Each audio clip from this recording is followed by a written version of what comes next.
Man, premiere week was in the books, ladies and gentlemen. Monday Night Raw started the week off with a bang.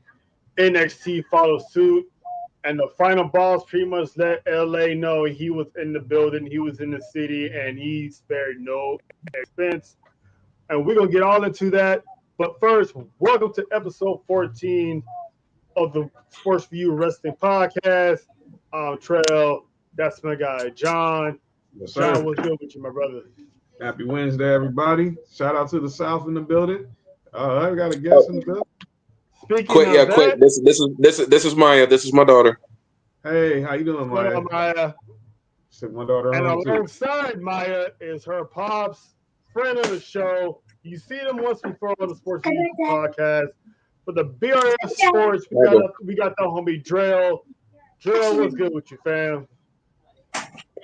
Man, I can't complain. I can't complain. Life is good at the moment. I'm ready to get into this, man. Between Raw Monday, NXT last night, man. Y'all couldn't have had it better, man. WWE in LA like that, boy. Y'all were booming these first two nights, man. So I'm ready. I'm ready to get into it. I'm ready to get into it. And last but not least, you've seen this guy on Sports for You a few times. When he pulls up, he always interacts with his favorite comedian. He's a resident soldier, undisputed world champ himself, Mr. Champ Pryor. Salute to you, sir. Welcome to the Sports for You Wrestling Pod for the first time. How you doing, fella? Man, a privilege, a pleasure, and an honor to be here, man. Always great to do a show with Mr. Watson, man. Yes, First sir. time movie trail, man. Hey, man, thank you for inviting me. I feel privileged. And, man, look, I got my Georgia brother here, man. I couldn't ask for more, man. From Madison to Columbus, we gonna run it, man. Hey, man, always. We go run it. Oh, boy. South got something to say tonight. The South got something to say tonight. Yes, indeed. Oh, man.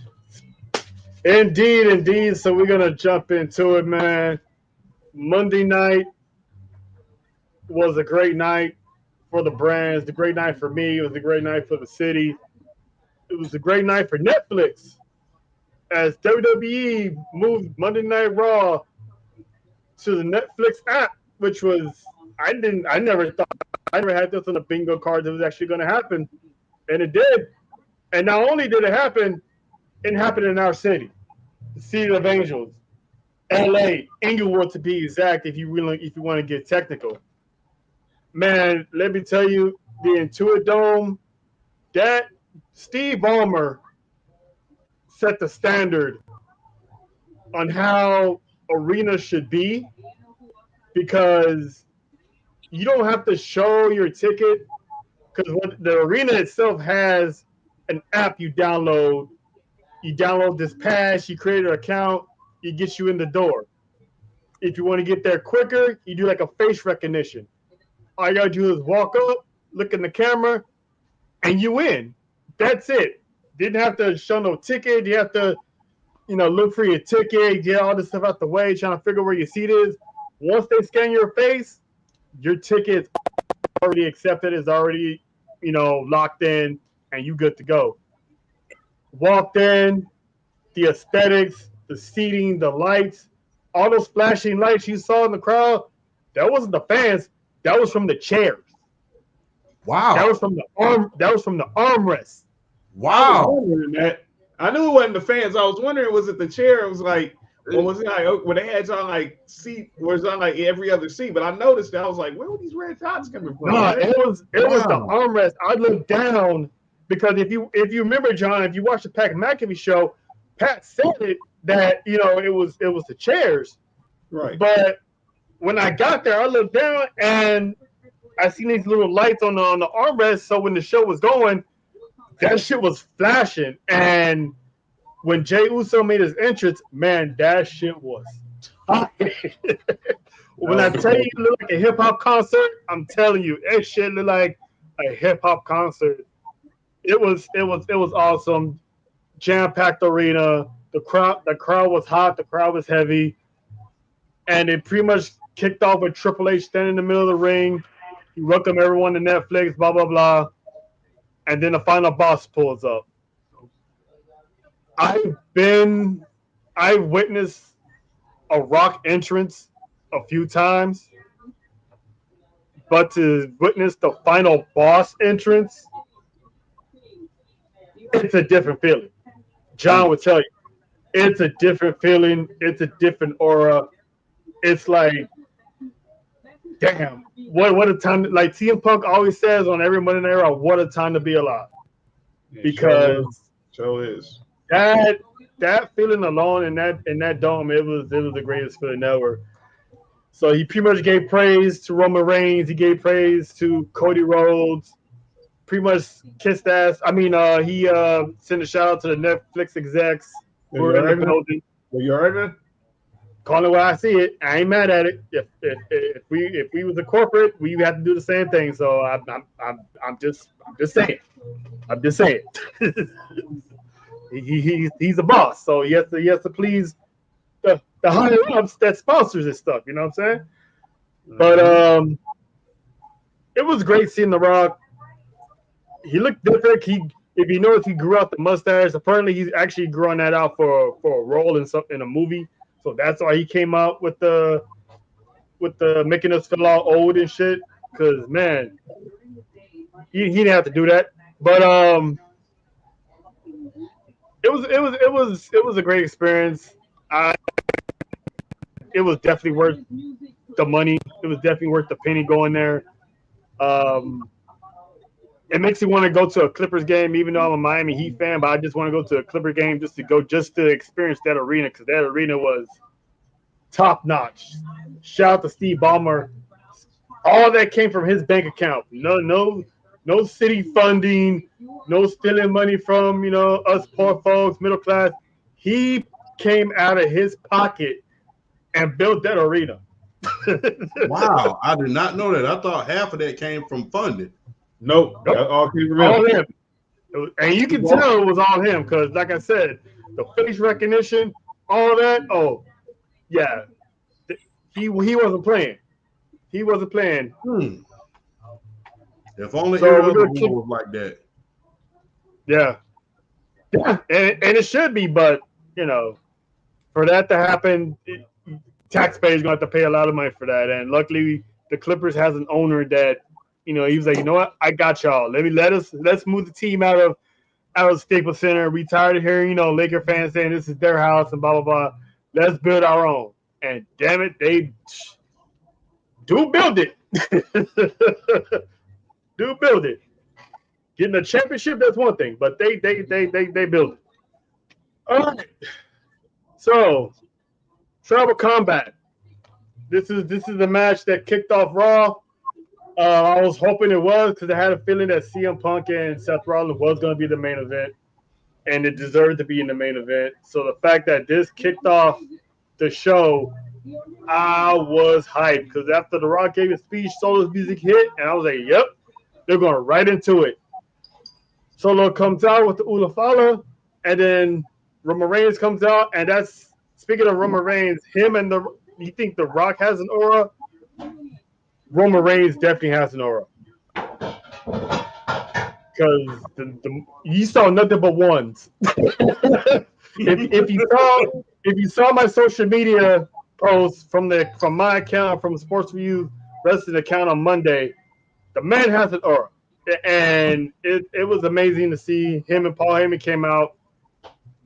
Pretty much it almost had a WrestleMania ending. Kevin Owens got involved, but ultimately Jimmy, Sami Zayn neutralized Jacob and Tama Tonga, and the OTC is now the official one and only tribal chief of the bloodline moving forward, and he was finalized and christened by The Rock himself. So, champ, I'm gonna start with you, sir, Mr. Vet. What did you think of that match, and how do you feel that Roman Reigns basically reclaimed his throne?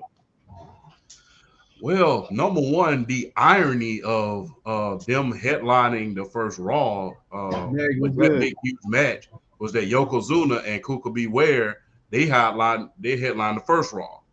So that was some Mhm. irony there, and that was some good things there. So I mean, for your for a person in your family to highlight the first Raw, then for you to highlight the biggest Raw to date, I would say is Method Jordan Amazing. Honestly, man, look, I felt like they should have gone ahead and put Solo over because now the more he's getting beaten, the more he's being cheapened. It's just like, when is he gonna actually get put over and win?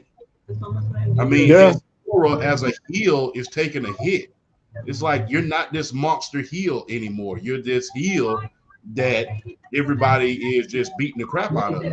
Roman Reigns has basically gotten your number at this point. And it's like it's losing its luster in the bloodline storyline. When you're heel, when the head of the bloodline, the new bloodline, when you have a mutiny in a group, then the guy who turned against the leader, he's supposed to be the biggest, baddest guy that everybody follows. But not only that, he can beat the guy that he turned on. And I think they're cheapening him at this point in time, man. It is just like, although it makes Roman Reigns bigger, him being recrowned and christened as the tribal chief by The Rock himself, his cousin. I mean, for them to keep cheapening Solo, it's kind of hurting the storyline. You kind of gotta wonder, when is it gonna stop at a certain point as far as the storyline goes. But the match itself, hey, like a WrestleMania match, they did everything. They booked the crap out of it, and I enjoyed it. But I had to ask myself, when are they gonna make Solo that monster heel that he needs to be in order to go against the tribal chief? Superman can't go against Lex Luthor without him being powerful. You're gonna put Superman and the Hulk together, then the Hulk gotta go over sometime. Yeah, I agree. Before I get Drill's thoughts on it, if I can to what you were saying about Solo being weaker, if I can compare it to something, I can compare it to the Black Panther when T'Challa got challenged by, I guess what it was, like his half brother or his cousin, Mm-hmm. the character played by Michael B. Jordan. Yeah. He beat him. He beat him down for a while. He had to go away and regroup and come back to take his throne. So I get what you're saying, that they lead, because right now, since Solo has taken over, he really hasn't had a dominant win by himself. It's Mm-hmm. always been in a tag team. So there's been a lot of people that were saying that he should have lost. I mean, he should have won, have Roman take another hit, and then maybe somehow, some way they would have had the tribal combat at a later time, and then Roman would have got the Ulafala back. But I felt like it was Netflix. The higher ups are there. They're trying to get the people to tune in. So I figured that's why this match happened now, and the tribal comeback match, ended the way it did. Drell, what are your thoughts on the match and the Ulafala back to where it belongs? To be completely, I'm okay. I'm okay with Roman Reigns winning. I was thinking they were going to give Solo this one just to kind of truly establish what he's trying to do with himself and Bloodline 2.0, as far as building them up to be like the next big force in the company as a faction. I was kind of thinking they were gonna go Solo, but I guess my thing is the character arc with Roman, because I seriously thought with his character arc they were trying to go like, you know he was on top for a long time. He lost. He went away. He went to gather himself. But then at the same time, it's like, okay, now where do we go from here? It's like, what do we do with a Roman Reigns basically for the first time, really since the pandemic era? Before the pandemic era, facing any type of adversity, he's human, he's mortal, he's not invincible as a lot of people, as we thought he might have been at one point. So I was kind of thinking they were gonna kind of go that route with like more of like a redemption. I don't even. I guess if you want to call it a redemption arc, you can. A redemption arc, you can. But kind of more of like a reestablishment arc, if you know what I'm saying. Reestablishing what he is to the brand, what he is to the WWE, and reestablishing himself as being someone that you do not want to mess with at any given point in time. The match itself was really good, though. The match itself was really good. It did what a tribal combat match really was supposed to do when you got two guys like that. We're not expecting no arm drags, key locks, or headlocks. We ain't expecting none of that. Just two big boys getting into a match with a bunch of weapons ready to beat the daylights out of each other. That's what we expect out of a match like this, and that's what we got. And I was really pleased with everybody's performance, even down to Bloodline 2.0 getting involved, and the rest of the OG Bloodline getting involved. I was just happy with everybody's performance here because I mean they're telling the story, like what Champ said. This is mutiny in the bloodline. This is Solo Sikoa saying, "Hey, I'm tired of you being on top. We need some new blood at the leadership. We need the new guy. I'm here to be the new guy." And it was telling the story, but I mean, I get it. I get it with Netflix. They want Cody. They want Roman. They want Punk to be the faces of Raw and Netflix going into the foreseeable future. They want them to be the faces. So you want them to go in with all the momentum in the world. And to do that, I mean, Roman had to win this match. If this is what you wanted. So I guess it does beg the question, where do we go from here as far as Solo Sikoa? Do we get into like this kind of delusional, I don't care what happened on Raw, I'm still the tribal chief. I'm going to do what I need to do in order to claim what I feel and I know is mine. I wonder if they delve into a more delusional, more psychotic Solo here. I kind of wonder where they go with this because I think the angle is there for it, particularly, especially on SmackDown. The angle is there for him and Tama Tonga and Jacob Fatu to just destroy everybody because Solo's ticked. He lost. He's not the recognized. He's felt he's the recognized tribal chief, and he's not that anymore. So where they go after this, I'm kind of intrigued by it because this is a real opportunity to establish the Bloodline 2.0 from a face and adversity standpoint. Do they just beat up everybody on the SmackDown roster and ask questions later? So I'm excited. I'm intrigued to see where they go with it. But for the match itself, I mean, the storytelling in it was good. I mean, Solo was like, you could hear in his voice when he was talking trash to him. You still get that sense he loved Roman. You get the sense he still loved Roman, and it's almost like he didn't want to have to do this, but it's like you've left me no choice. I got to do what I feel needs to be done and what I feel is right for the bloodline. So Solo basically Solo is almost like Solo was the Roman, with Jacob Fatu is the Solo being that right hand, that enforcer, that body that's gonna like basically ride or die, would take out somebody's mama to make Roman Reigns happy. That's pretty much what Solo was to him. Like Jacob is the Solo. Yeah. So here's every time we think the bloodline's getting stale, every time we think the bloodline is starting to hit that last leg, they find a way to bring us back.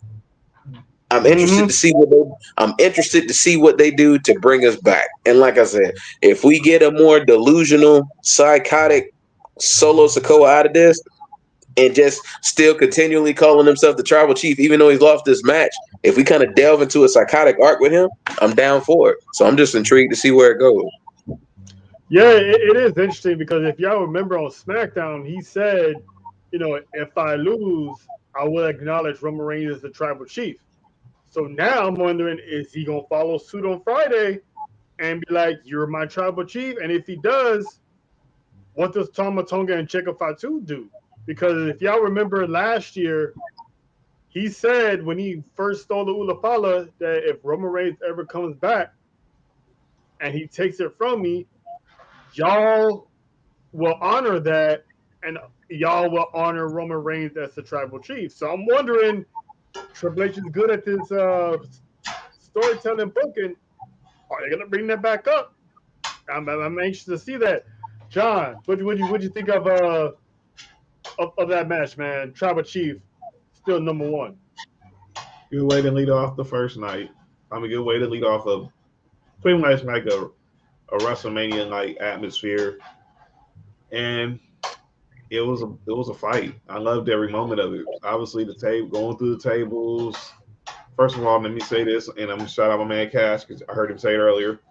Roman Reigns is the sneaker king of WWE, hands down. Man, I know he had on Kobe's. I didn't know he had on Kobe's, but that's a different topic for another day. I knew what it was. Kobe mask, boy, this fucking was clean.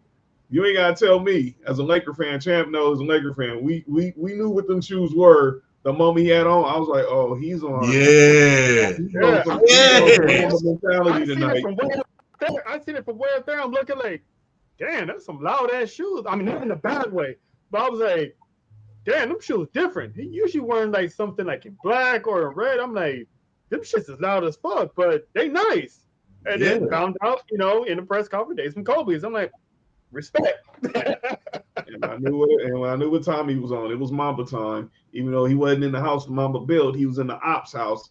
And that's where he came in. He came in as the ops. You know what I'm saying? So he had the Solo. Solo came in there basically, and his character projection, like Lena was saying, is obviously evolving. And he showed where when he was starting off, obviously he didn't talk much NXT, then he got to the main roster just being this enforcer and this and that. But he's showing that he can lead a faction. And this match was just pretty much Big Cousin's gonna say, look, I'm still the big dog. Not in terms, but I'm still your big cousin. I'm still the one tribal chief, and that's what he did. And the match was exactly everything you needed. You had Tama Tonga come out and screw Roman. Then you had Jacob Fatu. Man, that dude is insane. No dude that big should be doing moonsaults like Tiffany Stratton that easily. You know what I'm saying? And then you bring out Sammy and Jimmy, even the playing field. But Kevin Owens. This night was all Roman. This night was Roman, man. The aura, as you said, you saw the aura. And that when he got ready to hit that final spear, when he got ready to knock in for the Superman punch, that crowd just lit up. And seeing The Rock be the one who put the Umafala on him, it was like, And I think, I know you asked about The Rock part. I know we're gonna probably talk about him in NXT, but I know a lot of people were saying like, okay, what was he doing putting over Cody and this and that and this and that. Well, I think when he was at Raw, and I'm gonna shout out our girls from Acknowledge the Dynasty, he wasn't at. Yeah, he came in as there as Dwayne. Yeah. Exactly. He was there as Dwayne. He wasn't there as the People's Champ, the final boss. He came into the final boss music because you not want him coming back into his old music.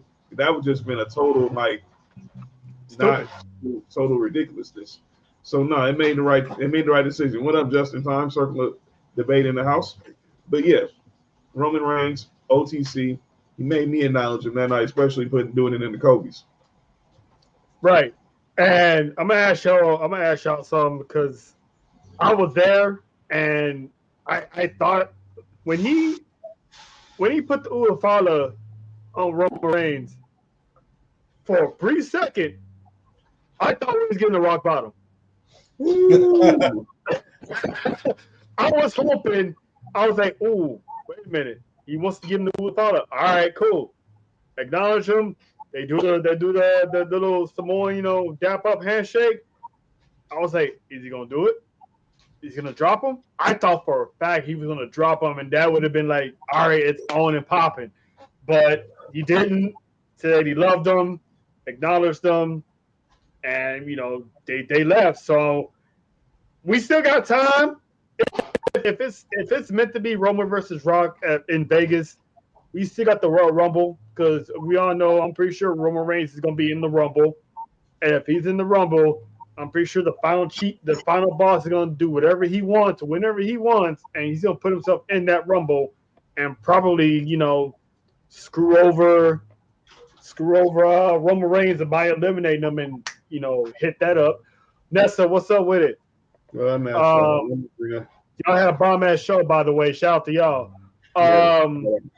So that we still got time for that. But I was a little disappointed ish because I didn't get that rock bottom. But again, Netflix is in the building. The high ups is sit, ringside. We got a new audience on Netflix, so I understand. They didn't want to. They didn't want their heroes getting turned on or anything like that. So it's like, all right, I let that go for now.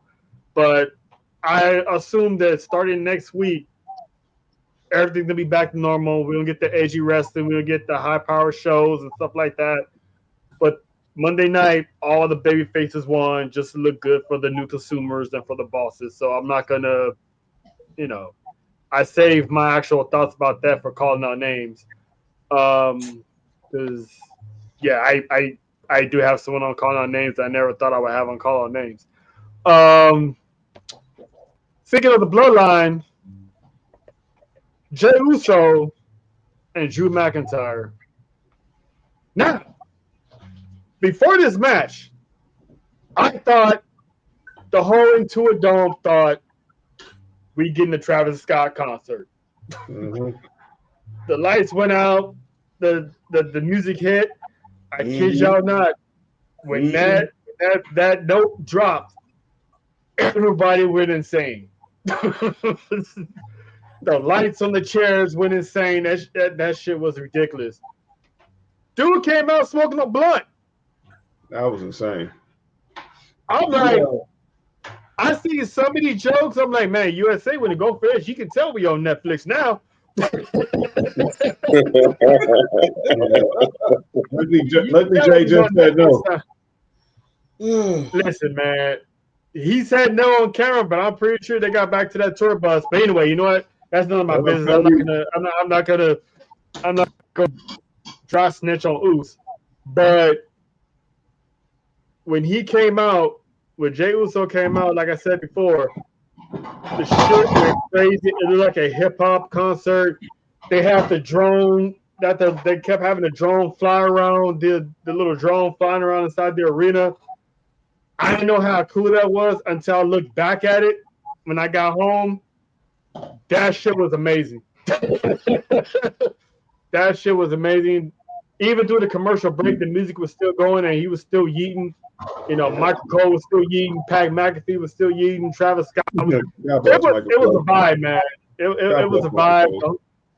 Yeah, the whole arena was off the chain, man. It was a moment to be part of the Jey Uso entrance, to experience that Jey Uso entrance live.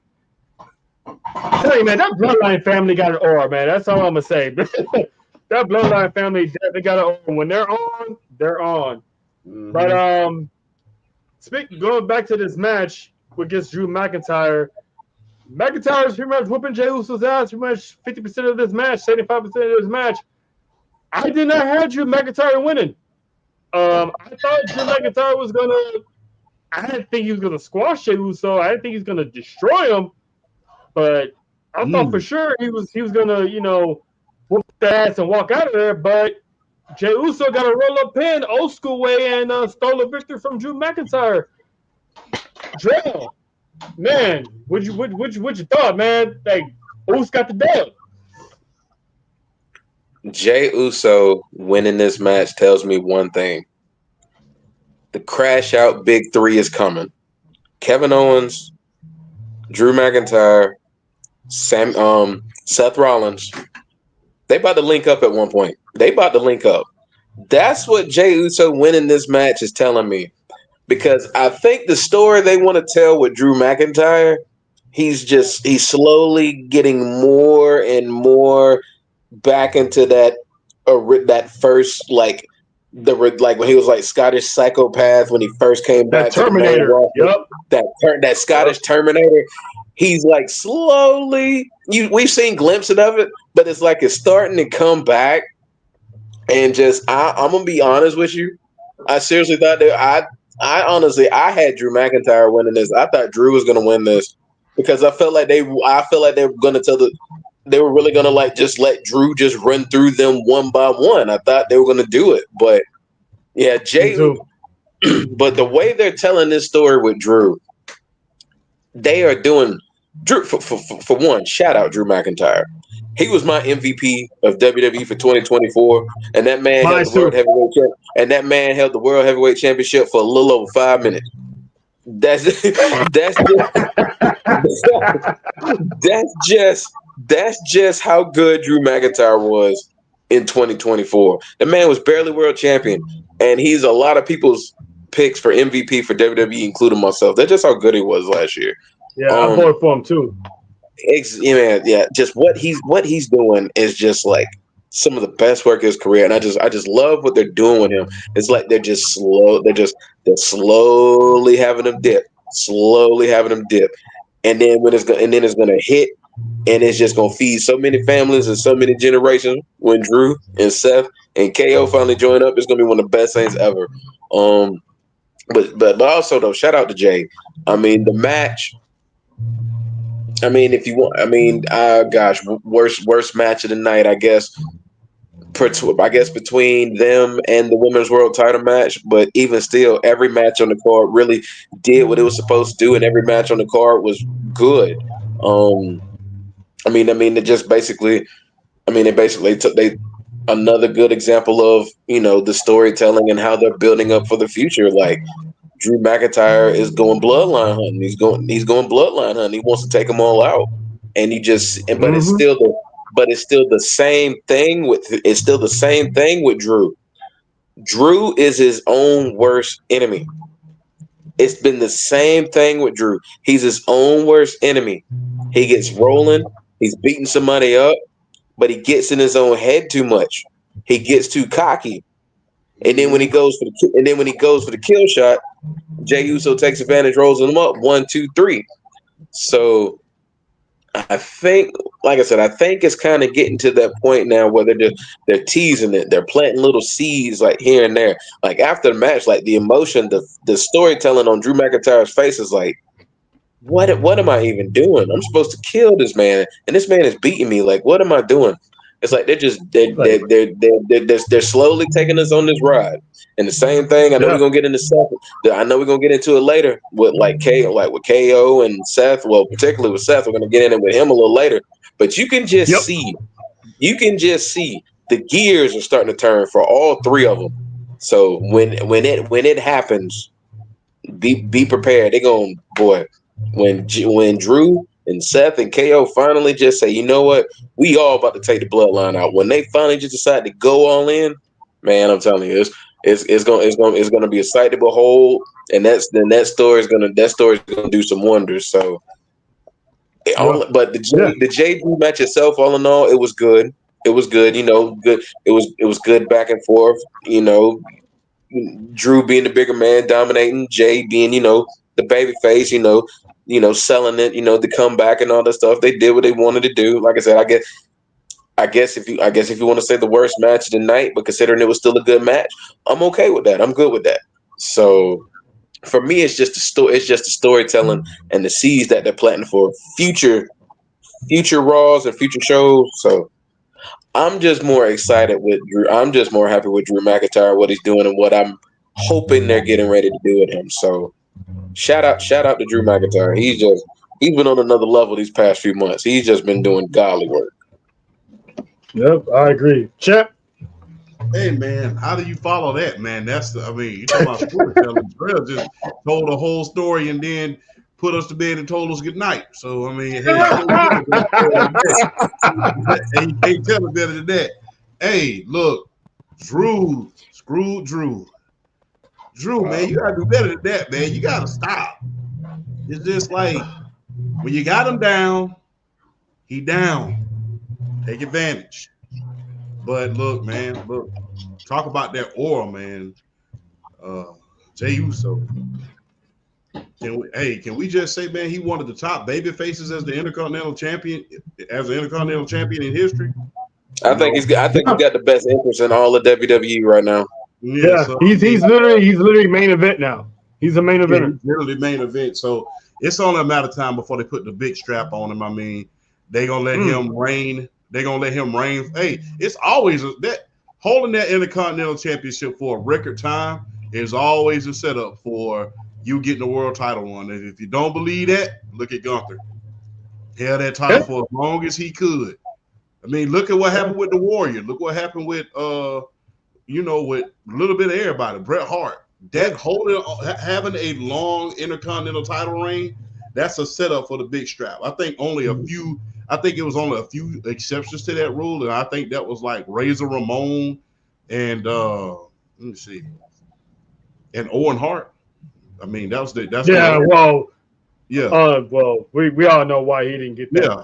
He didn't get a chance at that, but he didn't get a chance. Yeah, but he didn't get a chance. Even he should have got his chance in Your House '98. DX In Your House. I think he should have won that one. But to get revenge from the Montreal Screwjob. But that's another story for another day.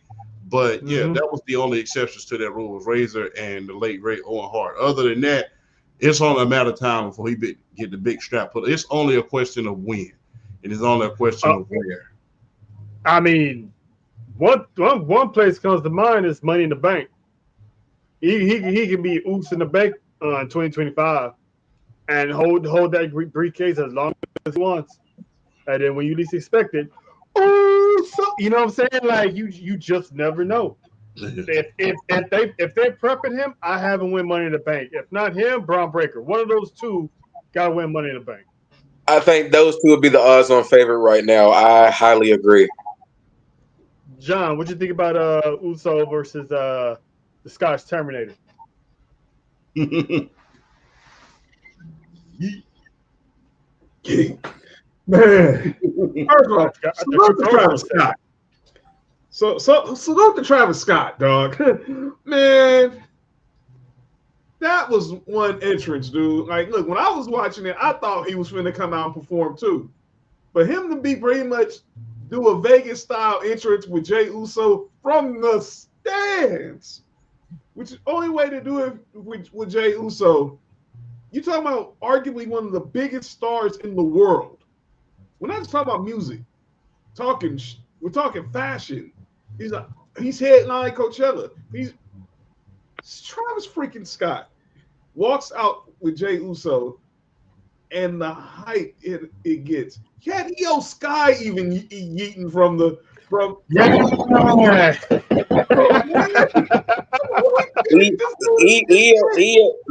Io Scott slowly but surely taking a hold of me, man. That's boy. Let me stop.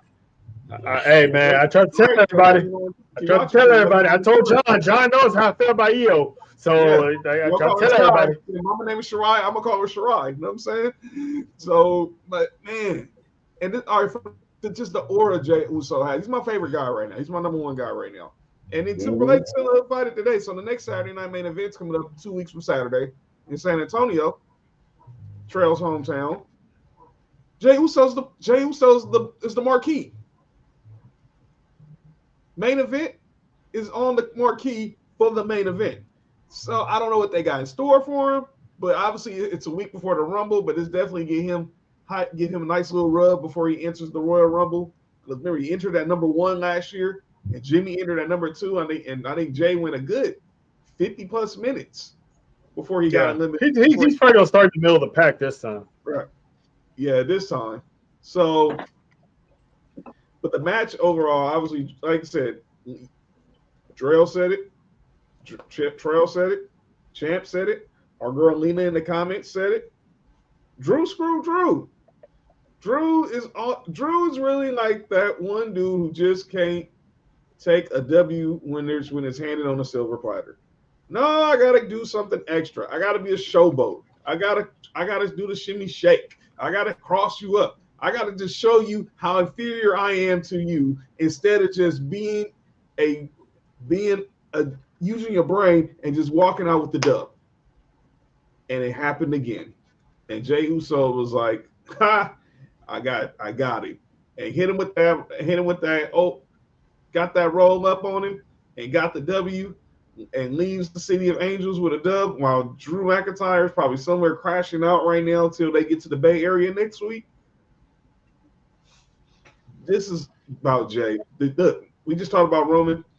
Jay, it says a lot about this dude that when they had that match with the Bloodline 2.0 in Saudi, Jey Uso was the one that entered last.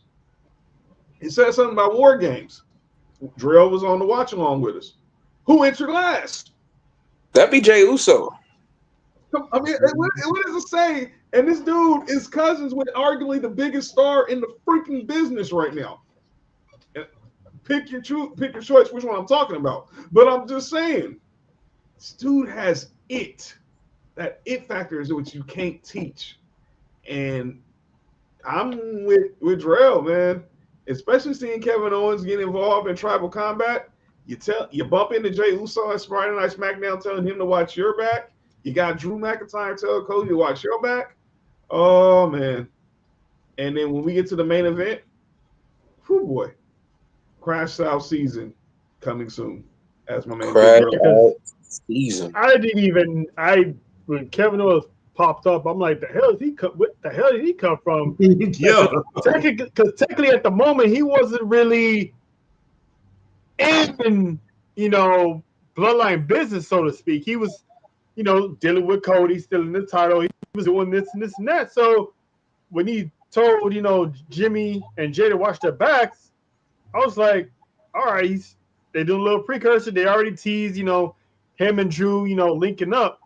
But to have him actually show up on behalf of Solo in the middle of the match, I'm like, oh, what the hell? I was like, what the fuck?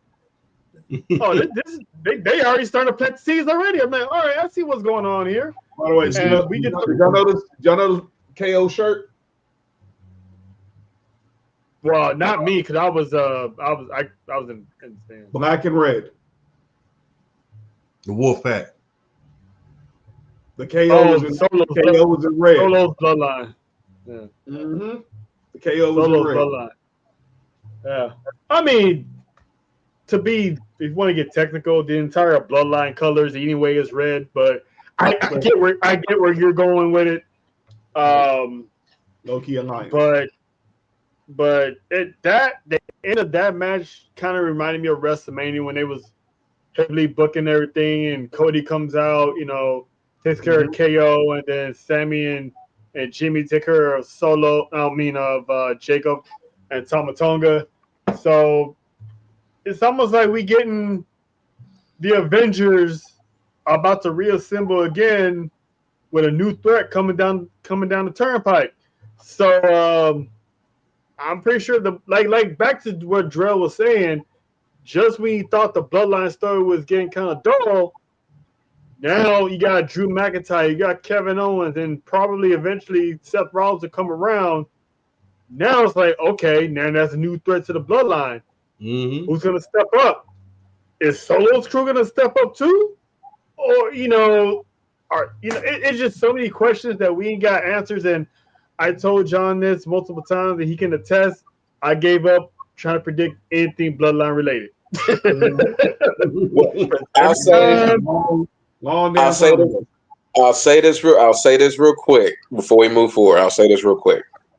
When the Usos beat Roman and Solo at Money in the Bank, I kind of said, "Oh man, y'all finna kick off the Roman Reigns babyface art like this? This how we doing it?"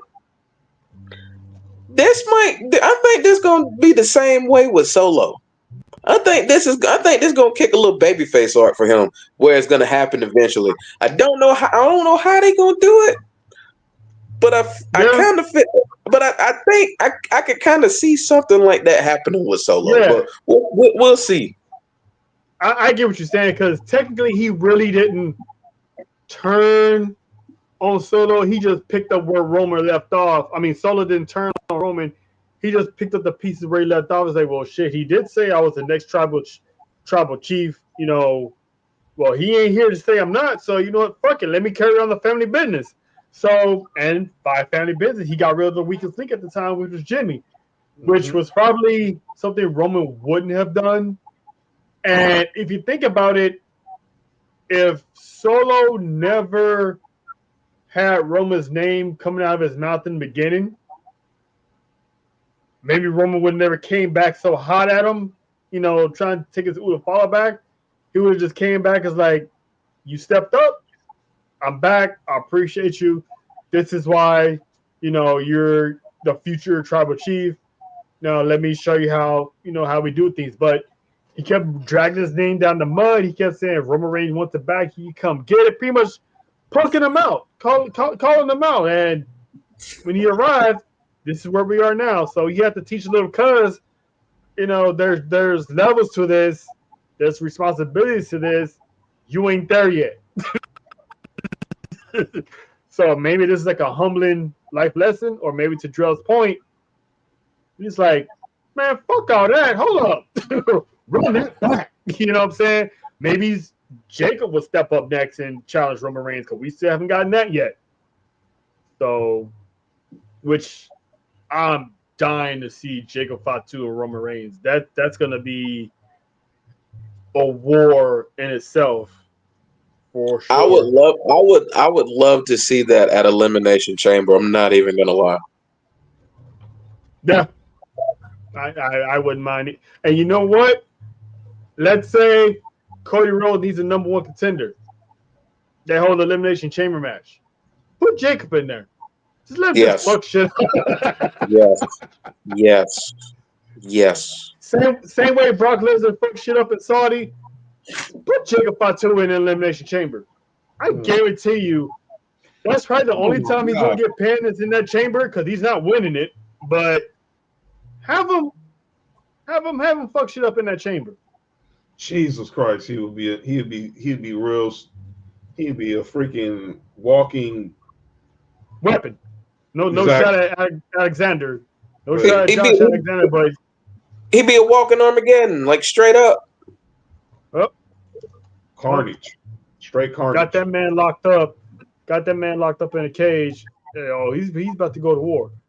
Speaking of a war, I don't know about y'all, but I'm actually glad this war is over. Liv Morgan lost her Women's World Heavyweight Championship to Rhea Ripley. And I'm not gonna hold you. That match was awesome. That match was cool. All right, champ. Champ stepped out for a bit, but he'd be right back. But that match was great. You had Dom try to get involved. You had Raquel try to get involved, but it wasn't too involved, if that makes sense. Like they got it in like here and there. Rhea basically neutralized them, but ultimately Rhea Ripley wins the World Heavyweight Championship back. This feud is over. They teased that it's over. I don't see this feud continuing on. I don't see this feud reuniting anytime soon for the rest of the calendar year because I'm pretty sure Liv Morgan is going to be in the Royal Rumble. Rhea would not be in the Royal Rumble because she's currently the world champ. Mm-hmm. So, and then obviously at the end of that match, Rhea's getting a little celebration. And I got the biggest surprise of them all when I heard that gong go off and the lights went out. Woo! You ain't Triple H. You ain't doing this to me now, are you? And then here's the thing. Here's a little backstory before I say what happens. I've been to my first live event was Unforgiven when they was in LA. I've witnessed Biker Taker's entrance, but I never witnessed the American Badass entrance. I witnessed the Darkness entrance. During that time period, he was still using the bike, but for some reason, when I went to that pay-per-view, he didn't use the bike. He came out walking. So I never seen the American Badass entrance.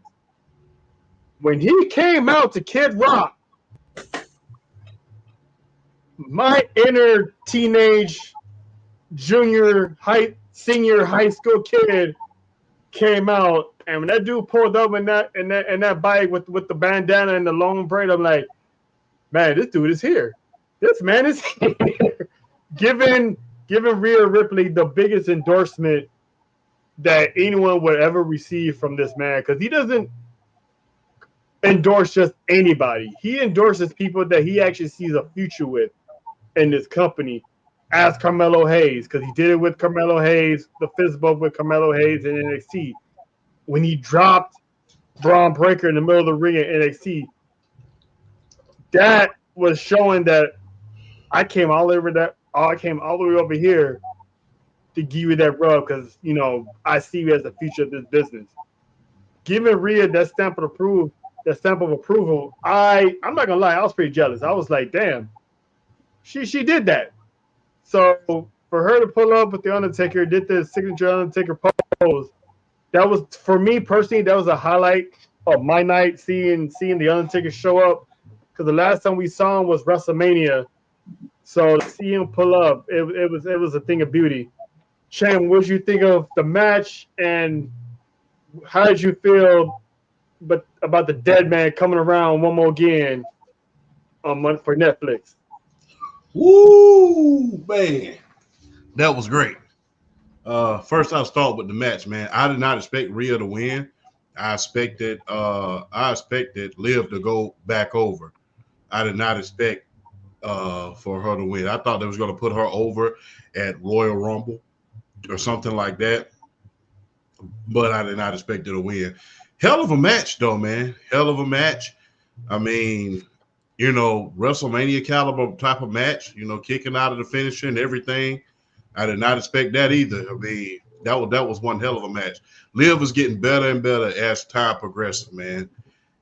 For the Undertaker himself to come out and give you that endorsement, that is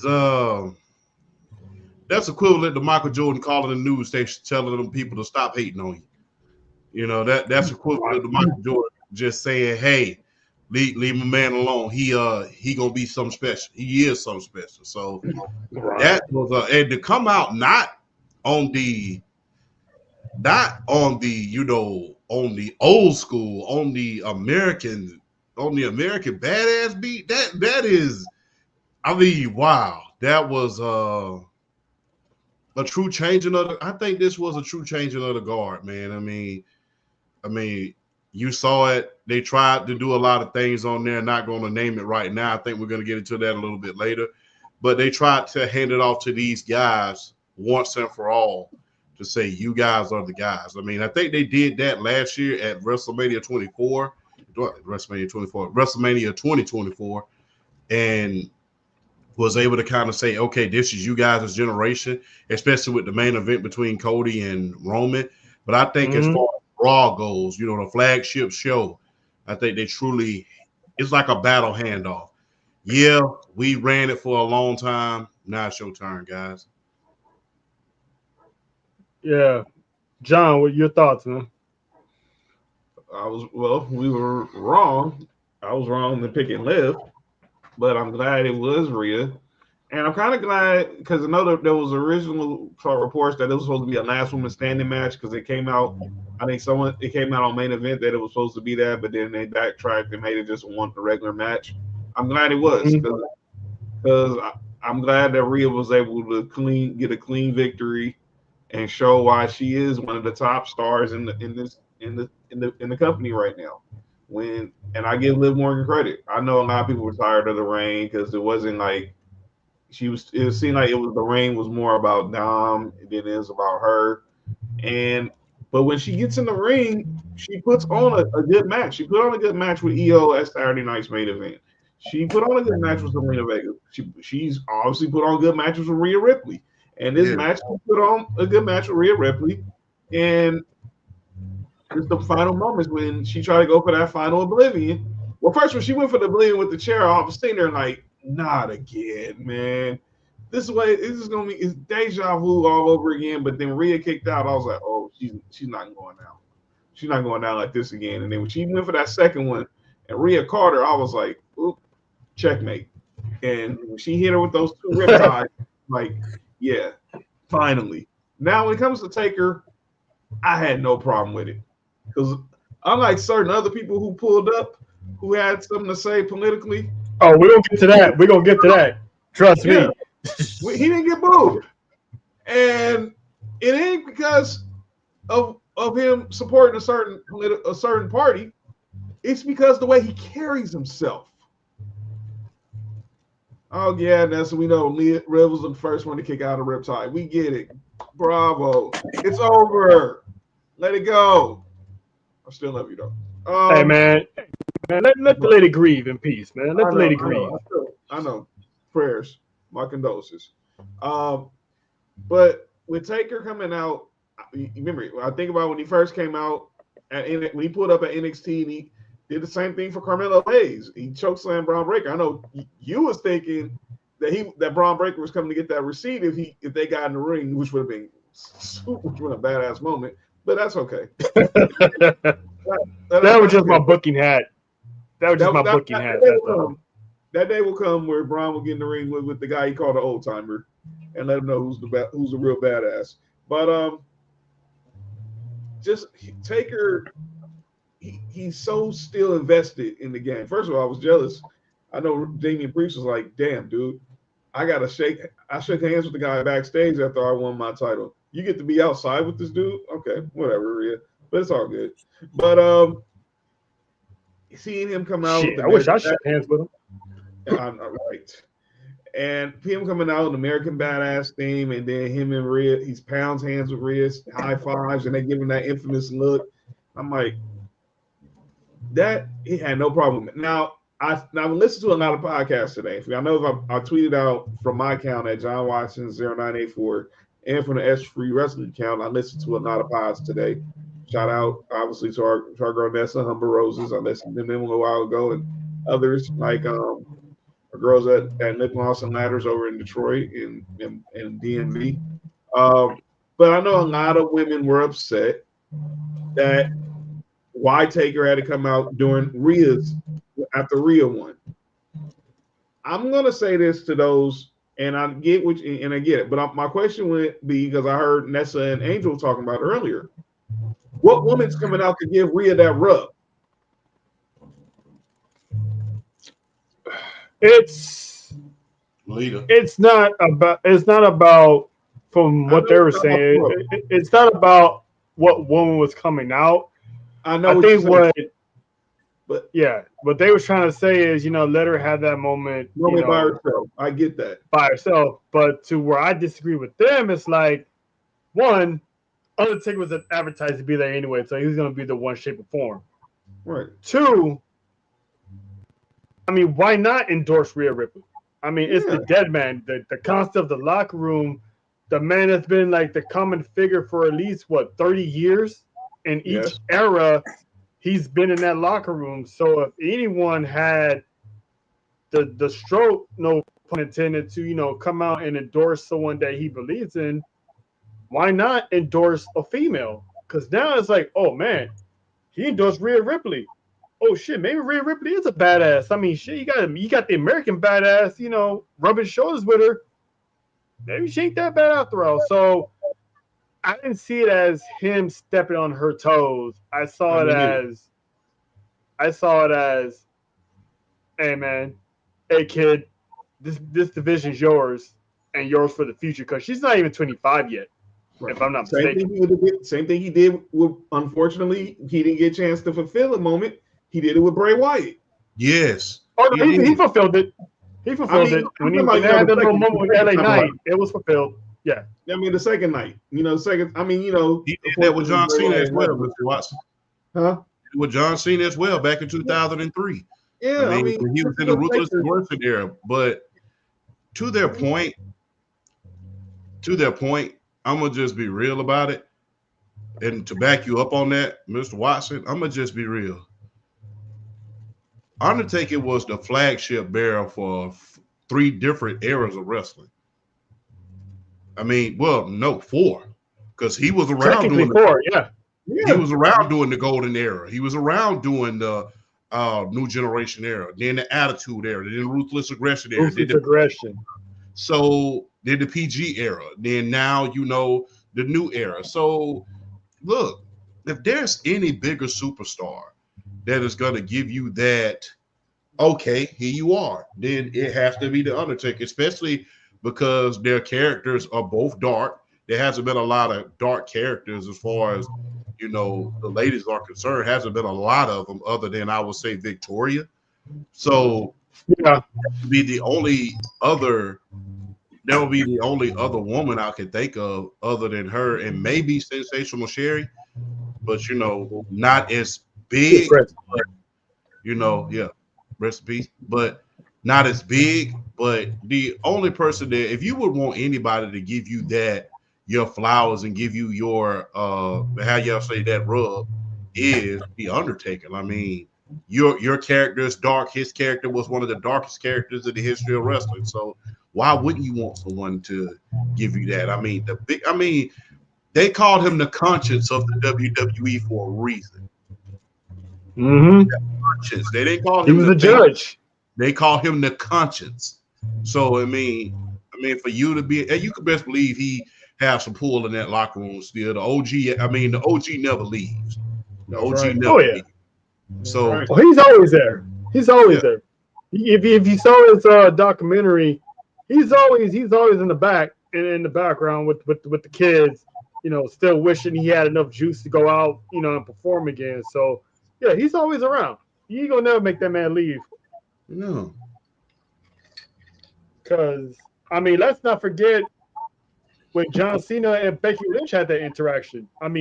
Becky Lynch was a heel, but he still came out there. That little interaction alone, that's like giving Becky Lynch the rub, even though, kayfabe storyline, her character that she gave John Cena the rub, but we all know John Cena gave Becky Lynch the rub. The SmackDown premiere on Fox in LA when I was there on my birthday, The Rock came out, with Becky Lynch. So that's a little rub to another rub from a legend to a champ. So it's not like this hasn't happened before. It just, I had no problem with it. I was happy to see Taker, and it could have been Damian Priest, but I'm glad it was Rhea Ripley. Rhea Ripley earned that respect, and between her and Bianca, she's one of the faces of that division, and for her to be at a young age, barring any injuries or any life-threatening things that have taken her out of the ring, that division's hers for a long time. A long time, because she hasn't even reached her prime yet, which is scary. So I'm looking forward. I'm gonna ask y'all something. What's next for Rhea Ripley and Liv Morgan? Like, what's next for them? Because obviously this is it. They don't go their separate ways. What do you guys got lined up for Rhea Ripley? Because I still got Io winning the Royal Rumble, but until then, is she just gonna cruise with the championship on cruise control? Who y'all got like champ? Who you think? Who's next for Rhea? oh man, I would love to see. I don't know, to be honest, man. It's so bitch out there. I mean, I would love to see her and Charlotte Flair once more, just one more time. I would love to see her and Nia go head to head, two of the juggernauts in the business. That would be good. Natalia's always around, but you don't ever see her really, in the ring. You see all the other stuff, but yeah, put her with somebody with power that can really match a power for power. I think that would be good. Hey, something that we couldn't see with the late great China. Put somebody who's going to match their power in there. So go ahead and see if you could, match power for power. See if you could put her with Nia. See if you could put her with, one of these powerhouse women's wrestlers, rather than having her run through people like a hot knife through butter. Because guess what? Hey, it's always more intriguing when your heroes are in danger. It's always more intriguing when the heroes are in danger. So, and that would be a good one right there. Yeah, that would be. To Cash's point, because they were talking about this. They were talking about this earlier on the Humble Rose podcast. We have yet to get the real Rhea Ripley versus Bianca Belair feud. This is like the mega match that everybody wants to see, but it's like, how do we get here? How do we get there? Excuse me. Does somebody go heel to get it, or is it gonna be one of those instances where, like, I hate to use his name, but Hogan and Warrior, two faces, two powerhouse faces, two big time energies come together for a match that everyone's been dying to see. Like, are they gonna go that way with two baby faces, or is somebody turn heel? Hey, Bianca is in the perfect position to turn heel. We still don't know who hit Jade. We still don't know who hit Jade. She's in the perfect position to be a heel. We still don't know who hit Jade. So I agree. You're right. You're right. Shout out to Mixed Mayhem in the building. Hey, Mayhem. You know, we haven't, and plus, haven't figured out who did it. She's in a position. She's in a position where she really doesn't have to turn full heel. She could be like that in between, like with the heavy edge to her attitudes. You know, at least give a little bit of that NXT Bianca. You know, just a little taste. But if it is her Naomi that jumped Jade, that story's gonna be something. Well, hey, I was telling you last night when we left New Year's Eve. I think that story's finna meet full speed ahead when they announce a certain match for NXT next week. But I think it would be for the heartstrings. I think it would be definitely, hopefully, Jade and Bianca. Go ahead, John. So to answer your question, because I got Charlotte Flair winning the Royal Rumble, so I think that's when she comes back, and then she goes out, and then it's the Battle of the Blondes in Vegas. But I'm in cash. I'm in cash. Bianca Belair, and I keep saying this until I'm blue in the face. No pun intended. Hey, yo. Pause. Bianca Belair. Wait a minute. We can't say until you blue in the face no more without saying pause now. No. Just that's not why I said hey yo. He should know why I said hey yo. And that quote was blue. It was blue. You forget what side of town John is on, champ. He's on that east side of town, you know what I'm saying? Oh, okay. Blue in the face. I'm like, all right. Nick know what's up. Nick know what's up. Nick know he's right in the building. But no, my bad. I'm in cash. I'm Bianca and Rhea because I'm gonna keep saying it. Obviously, we saw it last night.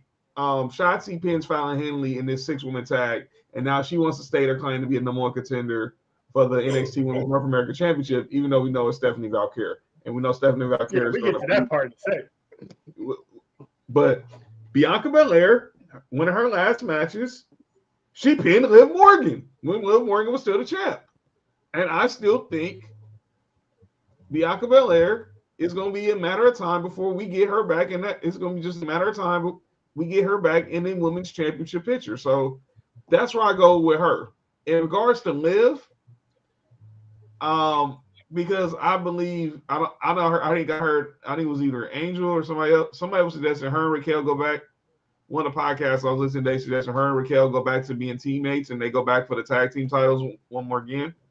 But I'm gonna say this down the line. I mean, I think she'll be a top star on the brand. But I think sometime down the line, she's gonna be the next women's Intercontinental Champion. Yeah. There won't be no time soon, because I think you got to build up whoever the champion is. But it won't be no time soon. But I'd say probably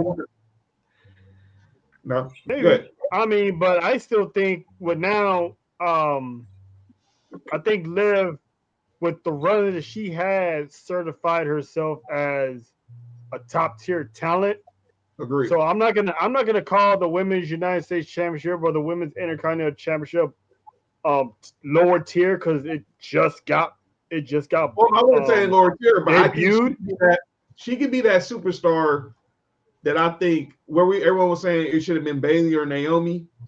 She could be that. I think about when The Miz was the Intercontinental Champion. That's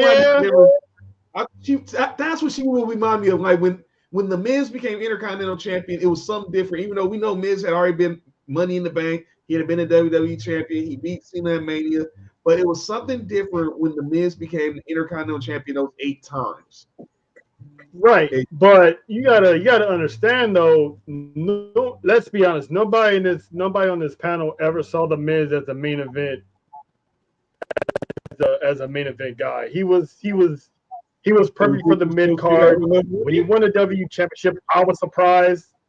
I was surprised that he won the WWE Championship and he held it for that long. But he has the look he had, but the way they booked him, the way they built him, he wasn't. I never saw him as that marquee main event. I'm gonna go pay my money to see the Miz in the main event. Do you think Liv Morgan literally, yes, Liv Morgan solidified herself as a main event, as a main roster, not main roster, but top star. She just had the Women's World Championship. It wouldn't make any sense to put her down, at least not so soon. I would say maybe next year, depending on who's the champ. I said a key word, down the road. I can see her being like that A-list star who takes two brings the. Oh, God. Hold on. I already know what's about to happen. Ladies and gentlemen, I hate to pause the show, but at the same time, I love the fact that I get to pause the show. This man is a future West Coast legend, future super producer. He's a homie of mine, and he's Champ's favorite comedian. Ladies and gentlemen, making his debut on Sports View Wrestling Pod, we have Nick Freeze, balls in the jizzle himself.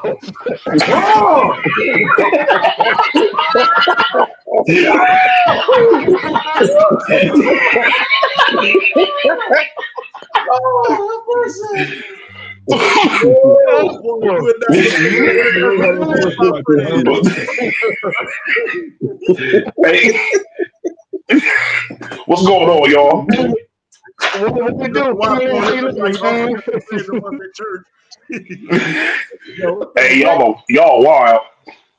Us? I didn't say it. And as soon as I said Champ's favorite command, then that nigga looked like you saw standing on Christmas Eve. Hey man, that's my dude right there, man. Hey man, like I told him on Sports for You, man. Every time I look at my phone at work, I be trying not to laugh. Yo, Cash, you were saying. Cash said Nick look like a Dominican Jesus.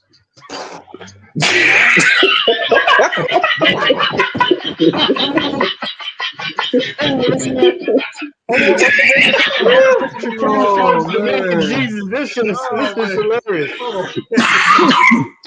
Yo, a Dominican Jesus? That's funny. I ain't never heard that one before. That's hilarious. Oh man, That's wild, I'm dying right now, man. I'm fucking Hey, y'all are hilarious. By the way, did you watch the Netflix premiere on Monday? I didn't get a chance to watch all of it. I've been at work all day. I tried to catch it before the show started. I didn't get a chance to. But the clips and stuff I did see, off the chain. Off the chain. I mean, that shit was fire. Hey man, Triple H, man, that's the GOAT. Dude has not disappointed me yet. At all. Yeah, well, he didn't disappoint, but he could do a bit better. But I get into that later. The next match was pretty much the main event, fellas. CM Punk, Seth Rollins. Nick, do you care about spoilers? Don't care at all. I'm still gonna watch it. All right, cool, facts. So CM Punk beat Seth Rollins, and this match went everywhere. It went to the fan. It went to the crowd. It was all over the place. This match was brutal. These guys are using each other's finisher moves. I think Punk got hit with the GTS by Rollins like 3 times, and then holy shit, CM Punk curve stomped Seth Rollins. So it was a match to witness, and it lived up to the main event hype. They teased this match as a big money match, and that match delivered. CM Punk beat Seth Rollins. Seth Rollins went for a Falcon Arrow. CM Punk countered it into not 1 but 2 GTSs to get the win. After the match, he teased Seth Rollins a little bit, say you went to sleep, and that pretty much to Drell's point earlier, that he mentioned. Seth Rollins was not happy when he left, so we're gonna. It looks like eventually, sooner or later, he's gonna link up with Drew McIntyre and Kevin Owens to start that bloodline hunt party, so to speak, and all hell's gonna break loose. Chat, you up, man? What did you think of the main event? And did the right person win round one? Because I think this is the first of many. Hey, this is round one, man. Look, there's only one way this is gonna end. Only one way. It's gonna end in that cell eventually. It's gonna end in that cell eventually. So, hey, this match was all over the place, but look for that next match. Don't be surprised if that next match is a last man standing match. Don't be surprised. And I would love to see that match, man, to see if they could literally stay up, see if one of these guys can just go over on each other. It's been a while since we've seen one, by the way, that I've seen. You know, I ain't seen a last man standing match in a good while. So, hey, there's only one way this feud is going to end, and that's in that cell. So, I mean, hey, look for that Hell in the Cell later on this year between Seth and Punk. Hey, perfect place for probably be to do it is WrestleMania, though, man. Don't wait to SummerSlam. I was just about to say. Don't wait for Survivor Series. Don't wait. Hey, no, not WrestleMania. Put the cell on the biggest stage. Let the most dangerous match shine on the biggest stage. I think hell yes, I think we should do that. And that should be the main event. If you really want to make it something, have Punk win the Royal Rumble and have Seth Rollins win the World Heavyweight Championship inside Elimination Chamber. You already know who's Punk. You already know, because before Punk told Seth Rollins, you wasn't on my radar because you didn't have anything I want anymore, because you were champion, but you're not now. So what if Seth Rollins becomes champion again? So, but I'm all for it. John, what you think about the main event? It was the main event because I know some people were a little butthurt that it wasn't tribal combat, but I might know they made the right call. Roman and Solo belong on SmackDown. This is about everyone knows. I mean, the casuals knew who CM Punk is and who Seth Rollins is, and clearly they made a banger. This is one of those rivalries that I talk about, like that we see that's going to be on WWE Rivals like years from now.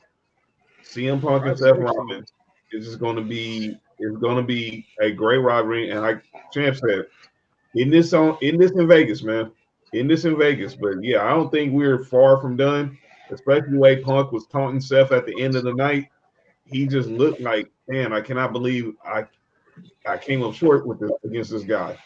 So it's gonna be interesting to see how this builds going into the Rumble, because obviously they're gonna have that interaction, and Punk is putting everyone on notice that he's coming for the Royal Rumble, he's coming for gold, and he's coming to main event WrestleMania. And Seth is going to make sure, come hell and high water, that doesn't happen. But it was a banger of a match. Great main event. And if you weren't a wrestling fan before watching Raw on Netflix, you can't tell me you weren't after seeing that match. Facts. Drill, your thoughts, my brother. Yo, Nick, relax. What? I mean, we shouldn't be surprised about how good that match was. We shouldn't be shocked though, because I mean, people can say they want. People can say all they want about CM Punk. Like after the SummerSlam match with Drew, oh, he's washed. I thought the SummerSlam match was really good, and then like every match after that is basically he's kind of raised the bar a little bit. The strap match he had with Drew at Bash at Berlin, the Hell in a Cell match he had with Drew at Bad Blood. I mean, just and this worked with Seth Rollins. That promo last Monday, if you weren't sold on that match before, they pulled you in because you being a fan would have got the idea like, yeah, they really trying to kill each other. Like they don't like each other at all.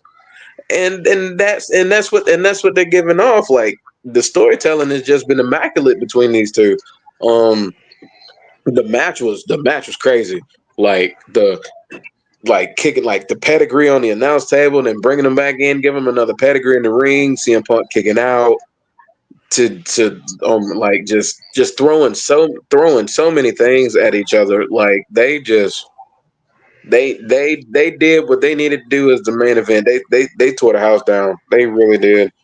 And then CM Punk beating Seth. I mean, yeah, like I talked about it earlier, man. You kind of you see the gears turning, you see the seeds planting because Seth Rollins for a little bit was kind of getting on, kind of getting that Punk because Punk, to Seth Rollins, Roman Reigns is still the ops, and the fact that CM Punk went and helped him win that War Games match, you kind of see it. It's like everything's starting to them gears starting to turn with him a little bit. So I'm thinking match 2 is probably either going to be Royal Rumble or Elimination Chamber. I think it's going to be a trilogy that runs through WrestleMania. And I agree with Champ. I think the only way you can end this is Hell in a Cell at WrestleMania. I think that's the only way you can end this feud. Like Seth Rollins is just. I mean, what more can you say about Seth Rollins that hasn't already been said? The man just knows how to make guys that are in the ring with him look like $1 million. He just knows how to make them look strong, make himself look strong in losses. I mean, Seth is like one of people say he's arguably the best of this generation. I mean, who are we to argue that with some of the ridiculous matches that he's been able to put on throughout his career? And this is just another example of why Seth Rollins is so good. That's hate. That's hate.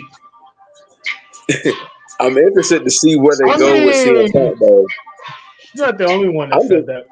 Roman said it, so I'm interested to see where they go with CM Punk now, because like you see the momentum building, you see it turning. So now it's like that the promo he cut on the post show where he see. Let me tell you something. If there's one thing CM Punk is gonna know how to do, CM Punk knows how to sell his fights or sell his next fight or sell you on the fact that he's about to do something big. The man know he can talk. Like I'm game 7. I'm Mr. Clutch. I'm just like you can't a lot of these folks just don't understand how good this man is on the microphone. So I'm just ready. I'm excited to see. I'm like every time I see a match like this and it just lives up to the hype and it delivers everything you want it to. Now you want to see how they're going to raise the bar. Like what did they do? I mean, do they have Seth go full on heel? I mean, what did they do here? I feel like I said, the seeds are planting, so it's just a matter of time before like things really get escalating. And the booking for the most part on the night with Triple H was just like, I feel like it was like, yeah, if we really wanted to give you the full plate tonight, we could. But I mean, this is the first Raw. This is the first Netflix Raw. We'll give you a little bit, but we ain't gonna give you too much just yet. So let me tell you, that match was amazing. That match was so good. So it's the first. All I know is it's a lot. It's the first of 3. And I'm just ready to see how they're gonna raise the bar with the next match, whether it be Royal Rumble or Elimination Chamber. I want to see what they do with it. But yeah, it's definitely a trilogy in the making. We definitely getting 3 matches out these 2. Mm-hmm. Yep, that's true. Nick, I know you haven't seen the match, so I'm gonna ask you this: what are your thoughts on CM Punk's run so far since he's been back? This is actually the most I've liked CM Punk because I wasn't a CM Punk fan. Like I appreciate, his skill and everything and everything he does, but he's just one of those guys where I'm just like, how I feel about like Chris Jericho. Like you good, but I'm not really a fan of you like that. You feel me? Thanks, but but this run that he's doing right now, oh yeah. Like if this is my introduction to CM Punk, I would have liked him way more than back then. I'm not even about to lie to you. Maybe it's because this is the official polished product, everything signed, sealed, delivered. But he's been knocking out everything that he's doing, literally and figuratively. He has been living up to the hype. And if you didn't know who he was beforehand, you for sure know now. And I'm with Champ. The one thing I know about WWE is this: if you got a nasty rivalry going on, there's only one way to go ahead and end everything off. That good old Hell in the Cell. Mm-hmm. Some of the most iconic rivalries have hit their peak right there in that damn cell. Some of the best matches we've seen happen right in that damn cell. And it's one of those things where it's so perfect because you don't just use this match all the time. Because you know it's gonna be a grand slam. And this is for sure the rivalry to go ahead and just bring that right on in. Because this is nasty. And that's the best way to make them Hell in a Cell matches the best is when it's a nasty back and forth going on. You got two talented guys, and they, in my opinion, I think they should drag this out all the way through to WrestleMania because shit. I'm gonna be honest with you, the shit is interesting. I love it. Yeah. I'm gonna be honest with you. You know, it's a good background. All the leading up to this, all the twists and turns. This is phenomenal. I'm not even about to watch it. This has been way better than when Vince McMahon was in charge, for sure. Mm-hmm. Oh yeah, later Vince is just like Al Davis. You know, back in your day, you was the man. But boy, towards the end, reference. hey look, but towards the end, boy, you just start laying eggs left and right. God, it always goes back to the Raiders, huh, Nick? It always goes back to the Raiders. And, I mean, shit. If it's accurate, it's accurate. Yep. And a little PSA announcement. Looks like for now, by my house, they got the fire under control. So, Thank God. Thank Good. Thank God. Went out a little bit. Now, I say that to say this because tonight, fellas, somebody got lit on fire inside the Intuit Dome. Not literally, but figuratively. And that was one Hulk Hogan. Holy shit. Thinking he can pull up to our backyard like everything was cool. Flexing, had Jimmy Hart with the American flag like a little drag queen. Yay! You know, Like a little drag queen. Holy shit. That was a joke. Don't take offense to that. Anybody out there ain't trying to get canceled. Don't mind us.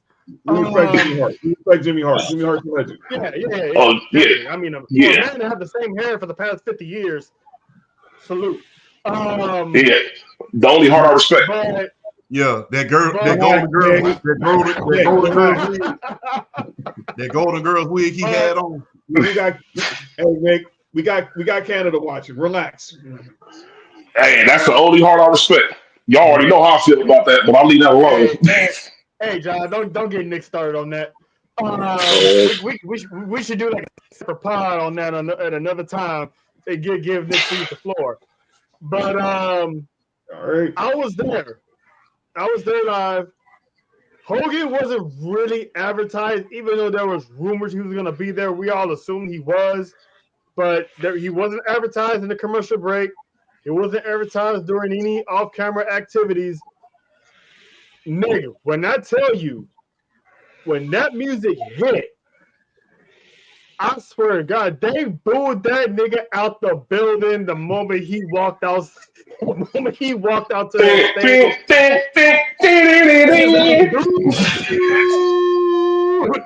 I was like, my brown brothers and sisters, my black brothers and sisters, even people in between that didn't go to this country, they was booing the hell out that man. And you can tell it bothered him because he was getting through his speech faster than Bill Clinton got through Monica Lewinsky. Hey, yo. Nope. But this is not Tuesday. All right. Moving on. This ain't Tuesday. Me. Hey, yeah. What was that? It's Tuesday every day. Yep. Yeah, on now Tuesday, work. We bringing up Monica Lewinsky. Huh? Me. I have a sudden craving for a cigar.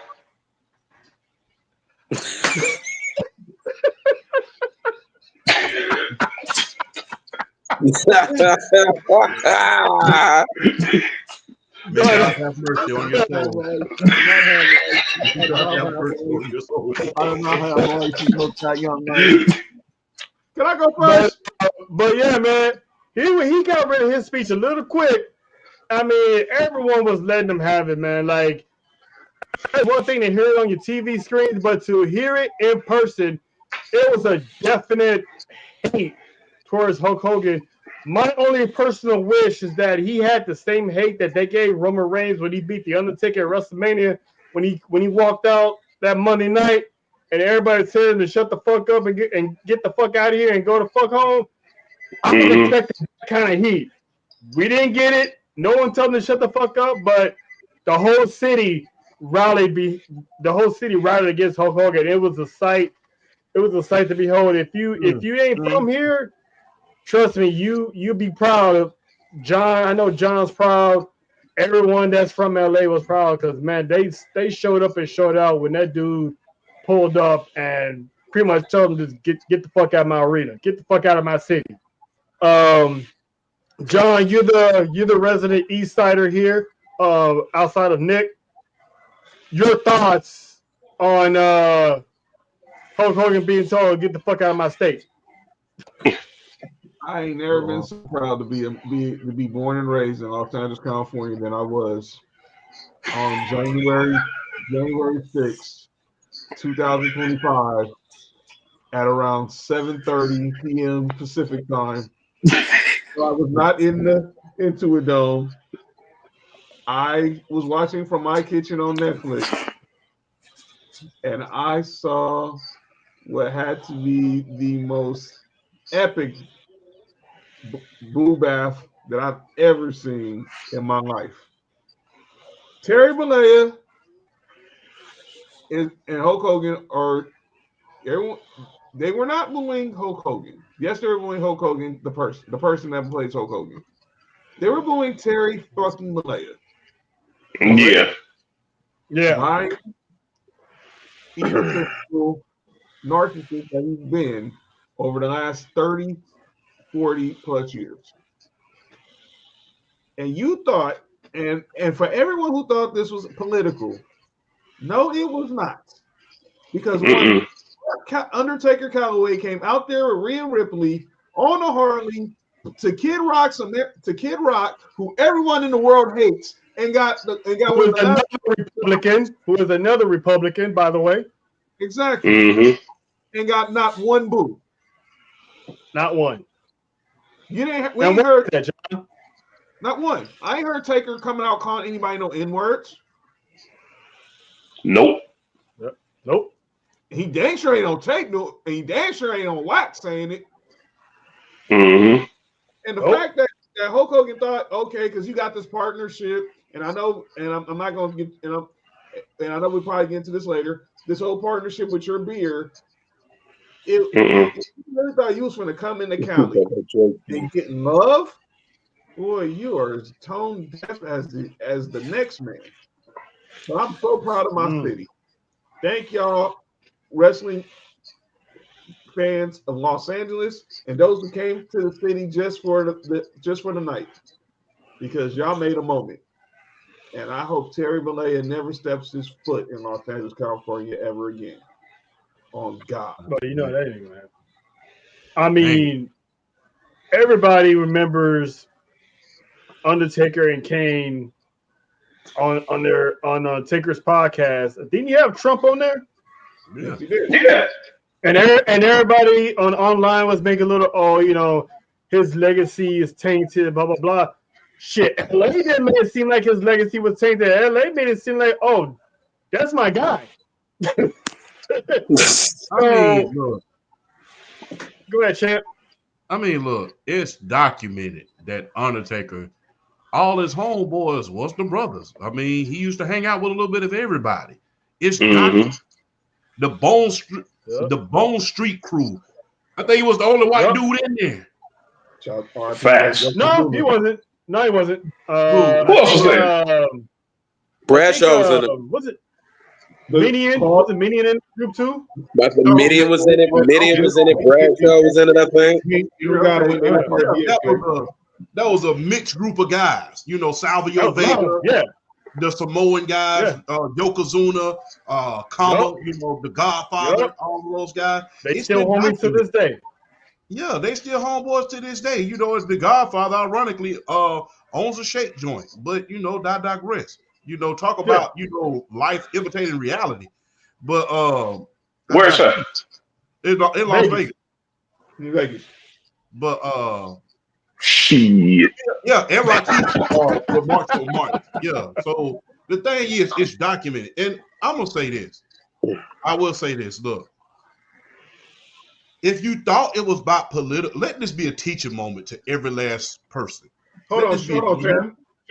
Trill, put that comment sheet got on the screen. Got one. I know where Champ is going. Put that comment sheet got in the comments on the screen. Oh, the one you already said? Yeah, you so wrong. Go ahead, Champ. Let this be a teaching moment. There's been so many guys, black, white, whoever you want to name. Hell, James Brown, Sammy Davis Jr., and Wilt Chamberlain, they all endorsed Nixon. They all endorsed Nixon. But let me teach a moment to you. There's a difference between being political and being freaking hateful. Let me say that again. There's a difference between being political and being hateful. Guess what? If Kane would have came out there, you think we would have booed him? No. We understand. Nope. Look, no matter what side of the political, you can be political loyal to a party, but still be respectful. Yep. No matter who you vote for. You don't go out all off on a limb. And not only that, the reason that we boo him as well, he lie like a rug. This dude literally lies like a rug. Yeah. Tell me I'm lying. Yeah. He is. Yeah. That dude, he literally lies like a rug. So every time John Belushi died in 1982. Exactly. So I mean, it's talking about, you know, how he was going to change his name to Triple H after, you know, the Ultimate Warrior. I was going to turn heel right after WrestleMania 6. I was just going to go back to Palmer. I was going to be Triple H, Hollywood Hulk Hogan. I'm like, what the hell? But it's just, look, you can be political all you want, but to be hateful is quite another thing. And I don't think guys or gals can distinguish between that nowadays. We can disagree. We can not agree, but we can still go out, have an adult privilege, shake hands, and, you know, do what adults do, just chill out, you know, after the fact. I can disagree with you, and you can disagree with me. We can all say kumbaya. Let's go to the bar. Let's take a couple of shots and go on home after this. But when you are flat out hateful, that's a whole nother thing. Again, we don't hate The Undertaker because the thing is, even before, look, and let's just be all the way 100. Even before he endorsed Trump, we all knew certain things that Taker would do. Everybody knew he was a hardcore Republican. When I remember, never forget. From Texas. Yeah, he's from Texas, number one. And, you know, his nephew is an Iraq veteran. His nephew's an Iraq veteran. And, you know, he has a partnership with Nine Line. You know, if you don't know what Nine Line is, that's the company that endorses us veterans. You know, they endorse us veterans, and they sell grunt clothes. So yeah, so you can be political, which Undertaker has made political statements without really saying them. But the thing is, you can be that and not be hateful. And another thing, don't let being damn political become your whole damn personality. That shit is uglier than the Masterpiece sneakers. Chill out. It ain't that. So chill. Oh shit! All this, I want to be political all the damn time. It just chill, bro. The election over. Whoever won. Let it go. Just chill out. I mean, it's not that deep. And for people who keep saying that, political views, no, you want it to be damn political, just so you can have a damn reason to scream bloody murder about some shit made up in your mind, because that's all you can really do right about now is make shit up in your mind. Excuse my language, but that's how it came out. But stop trying to create some scenarios in your mind so you can, or it can be political. It had nothing to do with politics. We love The Undertaker. We love Kane. We love a lot of the guys who voted for Trump. Hell, we love Mike Tyson, and there's no secret that he voted for Trump. So guess what? There's a lot of guys who endorse Trump that we love to life. But guess what? When you are hateful, that's a whole nother ball game.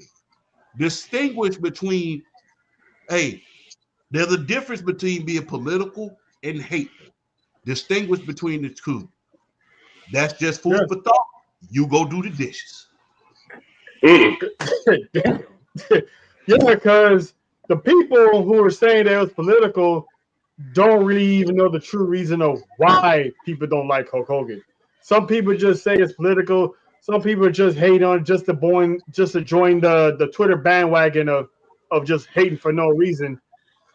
They don't know the stuff that he got caught in, the slander, the slander he got caught in back then. And it wasn't that long ago. It was like barely 10 years ago, maybe shorter than that. No, not so a young black girl who was endorsing the company. Not to mention what he did to her. Kicked her off the endorsement tour, told her it was canceled. Then the very next day, filmed a commercial. So, what a piece of shit. So you can go. They don't look at that. They just say, "Oh, it's a political thing." They wanted to be. Some people were going for Kamala Harris. He was going for Trump, and it's like people always want to throw in the political game, and it's like, no, just if you know your facts, you would know why no one likes this man. And I think the WWE got a big time wake up call on Monday night. And the only reason why he was even there was, like we all said, to promote his beer that no one's going to buy except for the people, down there in the South. No offense. We know that. Hey, you can call us Pickle because we know the deal. Got me coming with the bars. I'll tell you. Nick Freeze, you got a thought, fam? I have a theory behind this. All right. What is Triple H's nickname? The Cerebral Assassin. Now, if I remember right, I've heard in interviews that Triple H doesn't really have too much nice to say about Hulk Hogan in the past before, right? Right. So, what if this was Triple H being Triple H? Oh. Let me tell you why. Let me tell you why. What is Hulk Hogan mainly? An egotistical maniac. Everything is him. His shit don't stink. His farts smell like gumbo. You feel me? So everything about him is just he's the shit. Triple H said, you know something? Let's go ahead and knock this dude down a peg or two for free. Because Vince already, at the end of the day, Vince is my father-in-law and he don't like him. And I don't like him that much either. So this is what we're going to do. We're going to let the fans show him what they feel about him. The real definition of cerebral assassin. You know why I know that Triple H probably did that? Why? Me and Triple H had the same birthday. That sounds like some shit I would do. Oh, God. I didn't think of that. I did not think of that at all. That's sign your beer. Yeah, that's endorsing. Yeah, go out there and say a speech. The final fuck you. There behind camera does laughing his ass off. I'm telling you, that was the final fuck you to him. I'm telling you. Hey, go to his wife. Hey, Steph, you saw what I did, right? Yeah, that. Hey, dog. Hey, I can kind of agree with that because if you knew, I don't know much about LA, but a lot of hardcore Southerners. You know what I'm talking about. A lot of hardcore Southerners, have their opinions about it, but it is what it is. But the thing is this: if you know, you know. So the thing is, if you read the room, because you had to read the room before you walked the hell up in the damn room. If you was gonna bring his racist ass out anywhere, you should have brought him out in Texas. Saturday Night Live. I'm just being honest. That's for real. I mean, if you Yeah, bring him out anywhere, you bring him out in Texas or Georgia, somewhere like that, where you know, hey, this kind of a red state right here. Ain't nobody, ain't no damn way you thought it was a great idea to bring him out to Vice President Harris's state. There's no damn way you thought it was a good idea. Yeah. The cerebral assassin. I honestly don't think that was a Triple H move. I think that was a Nick Khan TKO Dwayne Johnson move to bring him in. Because prior to that, WWE went all out their way to separate that company from Hulk Hogan. Hulk Hogan Hulk Hogan never appeared on any events on their behalf. The only reason why he was at Fanatics was because the people over there at Fanatics were a big Hulk Hogan fan and wanted Hulk Hogan there. That wasn't on WWE's move. So I think this was Triple H can only do so much. And if the bosses say, hey, we want Hulk Hogan, fuck it. All right, let's give him Hulk Hogan. Sit him out there in LA. Sit him out there in Premiere. To your point, what could go wrong? To your point about Fanatics. Go ahead, John. And then we leave it off the drill. To your point about Fanatics. What did they address Rey Mysterio as? WWE Hall of Famer. What did they address Paul Heyman as? WWE Hall of Famer. What did they address Hulk Hogan as? Legend.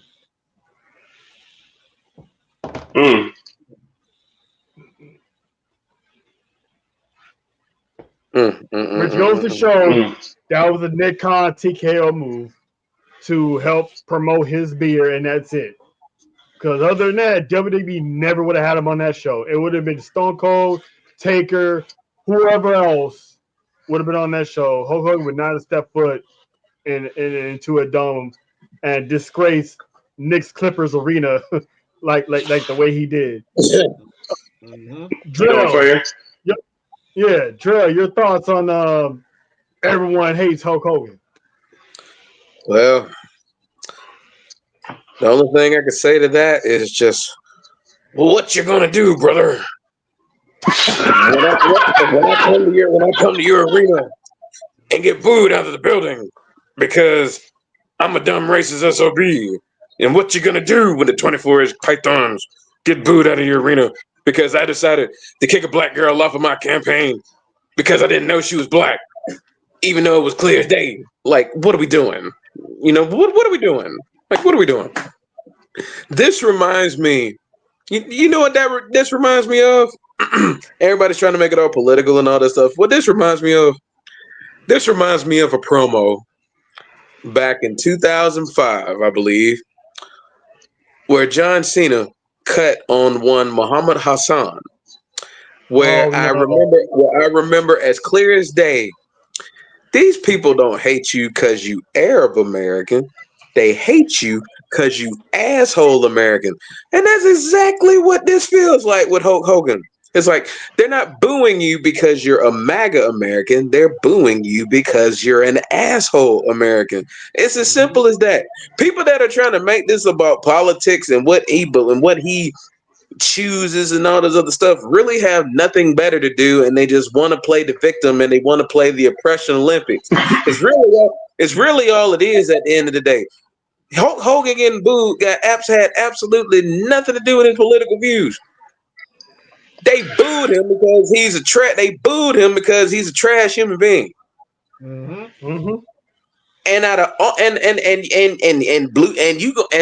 the first place you're gonna bring him back out on TV is Blue State, California. Really? Blue State, California. When you know his thoughts and you know how really why would you do that? No. They know who he is. They know his track record. They know what he's about. No.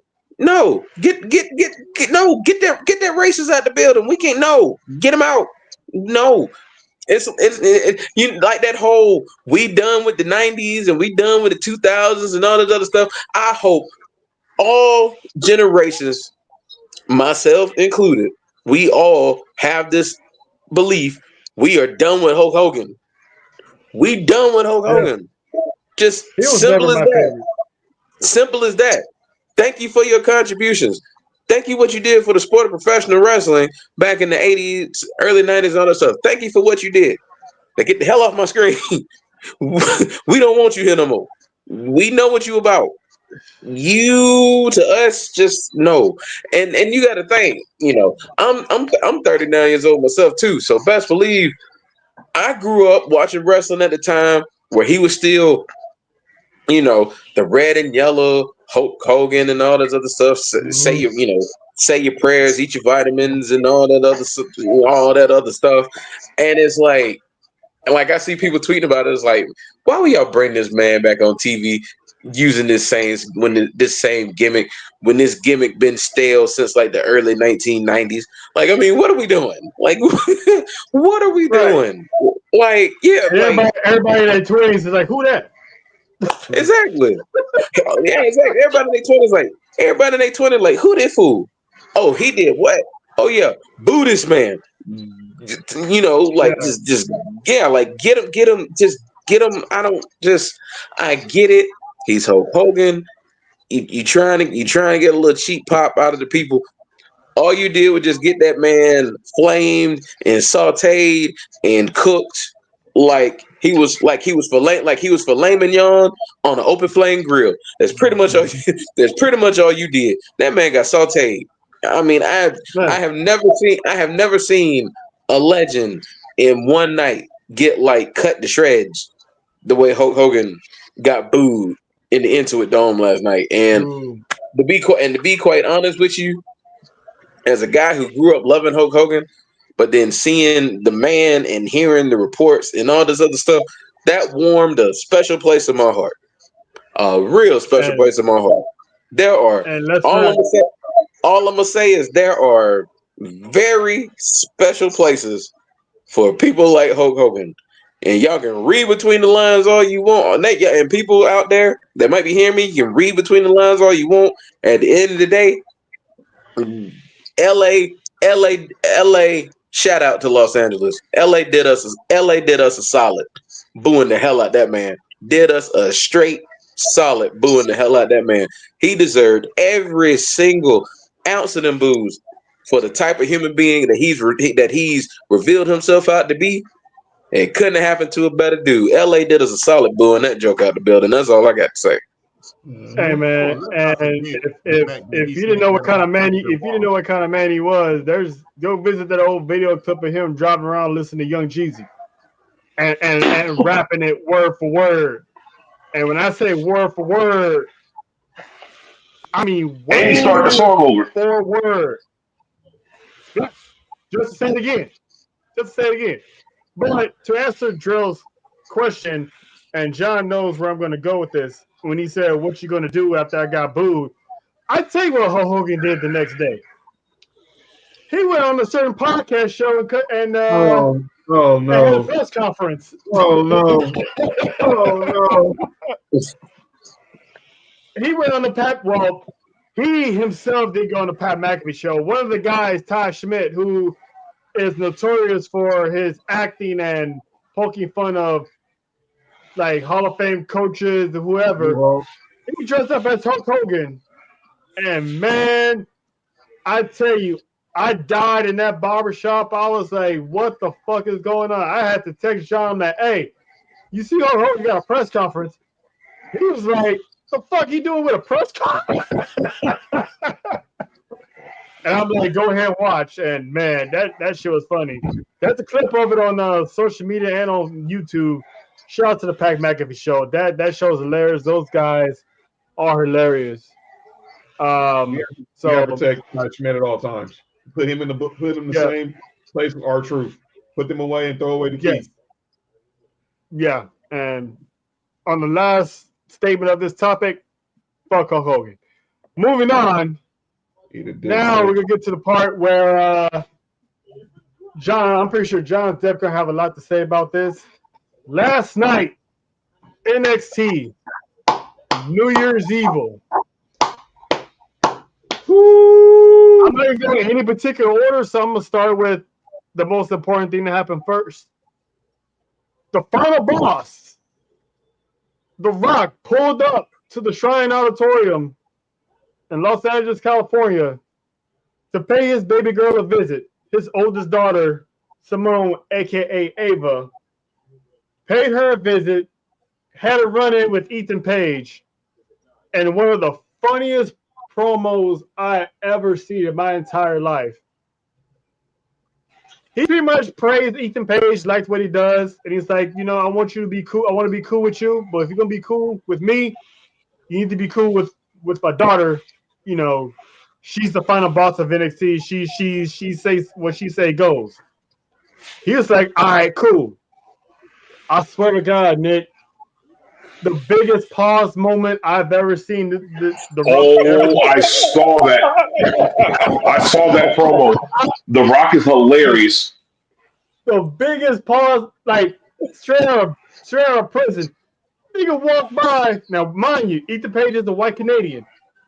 Yeah. Nigga walk by, slap that nigga in the ass, and like, get your sweet ass out of here. I died.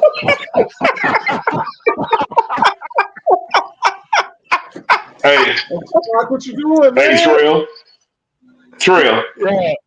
Yeah. You know what that reminds me of? What? When he said he was at that party and he picked up a grape off the ground without his feet in his hands. He said he didn't use his hands. He's like, I'll let you figure it out. Hey, look, that was crazy. And the funniest shit is he said it with a straight face, like no smirk, no laughing, no nothing. It was like you telling your son to go outside, they get your sweet ass out of here. Dog, The Rock has, dog, at least in my lifetime, for what I've seen, like live, like not no reruns and everything. I'm younger than y'all. I was born in '91. From what I've seen, The Rock is easily top 3 on the microphone. Mm-hmm. Just from my time watching, like the charisma, the wit, everything is, and the comedy, the crowd control, it was next level. I haven't seen that, and he did it with such. It wasn't even. It was just so easy. It didn't sound like he was trying. It was just. He was just too. He just got it. Some people got it. And that was his thing. And I'm telling you, dog, he even had some of the most hilarious promos. The people's strudel. That was funny. The hurricane segment. Oh, dog. Look at you. 100 pounds of nothing. Hello. Hey, it's nothing. He says hi. Hey, you know what promo? It doesn't matter if your name is Billy. Hey. Who's that with you? Grimace? Oh, yeah, go give us the 15 chicken McNuggets. Hey, Trail, one of my favorite promos that involves The Rock, coincidentally involves Hulk Hogan as well. And I think you all know where I'm going with this one. Yeah. Dog, the one with Kane acting like The Rock and Hulk Hogan was one of the funniest things that I've ever seen in wrestling. Just off of like Kane's personality leading up to that point and all that craziness. And it was, him just being animated. It was so funny. And it was so funny to the point it almost sounded like it was off script. Because The Rock's facial expression sold it. Because he's just like, what the hell is going on? It was like Canaanites. The Canaanites is crazy. When he said Canaanites, I almost cried laughing when I saw that live, bro. Dog. And during that time, Kane was like one of my favorite wrestlers. Kane, dog, if Kane wanted to be the guy, he could have been the guy. Yeah. But he didn't want to, so I'm cool. I'm not mad at that. But for him, he was one of my favorite wrestlers. I wanted him to be the guy for a lot longer than what he was. Yeah. One of my favorites is the one he cut on Booker T and Goldust. Goldust was like, "Oh, you so good." Like, oh, yeah. What's wrong with you? He said something sick freak. It's like, no one care about that, man. None of that. You sick freak. Oh no, you know that was funny. Yes. Hey, you remember this one? Easy, big fella. Easy, big fella. Easy. Yeah. You would, Him and Lillian Garcia, man, that shit always had me. He'd be like, "Hey, Lillian, hey, easy, big fella, hey." Easy. No, And like the older he got, the more funnier he was. the one. See, you brought up Lillian Garcia. The one in particular that stands out to me, like Rock was WCW champion at the time. This was the Alliance stuff and all that was going on, and he was pretty much. He would flirt with Lillian the whole time, and he finally got her to fold, and Rock looking at her like, "Wait a minute now, hold on." It's like, what is wrong with you, woman? Stop looking at the people strudel. And she didn't know how to act. She just had this shot look in her face like, I'm sorry, Rock. Just like he had to pat her down like it's okay. Look at I know that it's okay, Lillian. You know, we all get wet with perspiration. With perspiration. But he would come. Like, oh shit! Oh, wait a minute! That dude is funny, man. And like that shit with him and Lana and Rusev. That oh my god! Hey, remember when we did the thing? You did the Russian thing. You know, you did. Like, oh, y'all got married. I'm just looking at. It's bendable as hell. I'm just looking at the screen like, thanks, Rock. Way to tell Rusev that his woman was cheating. Hey, The Rock was a fool, dog. He was like, hey, she flexible as all. You know what, man? That is crazy. But never mind. I'm not gonna never say that for another show. Dude, I'll be hot as hell if some dude walk up and tell me my wife is flexible as hell. I'm looking at her like, how the fuck he know that? I mean, he could have always talked about somebody's peanut butter skin in their cans. I mean, he could have talked about. Oh Lord! Oh. Hey, champ. Hey, look. This all I gotta say about that. No. Listen, there's not too many times I absolutely 100% agree with Jason Whitlock. Hey, man. But boy, he was not right about that peanut butter skin and that rat. Yeah, he might have been right about that, but one thing we do know, shout out to Cam Newton, Jason Whitlock, you are not that guy, sir. You are not that guy. He could covered up ever since the allegations dropped. Hey, look, in the great words of my father, he could score in the phone booth with $25, brother. Oh shit! Hey, Scott, just hit us up on our Sports U Twitter page, man. We'll set something up on the TV. Yeah, man. We'll set something up in between time. So you know, don't spam us too much, so that's how you get blocked. But moving on, because man, that shit was funny. One of the matches that was a highlight to me was the women's fatal 4-way for the number one contendership for women's North American Championship. Yeah, Stephanie Becker, Lola Vice, Cora Jade, and Kalani Jordan. That match had a lot of. Had a lot of ass. Wait. No, nigga. No. Nigga, I heard you. Nigga, no. Wait a second, nigga. Wait.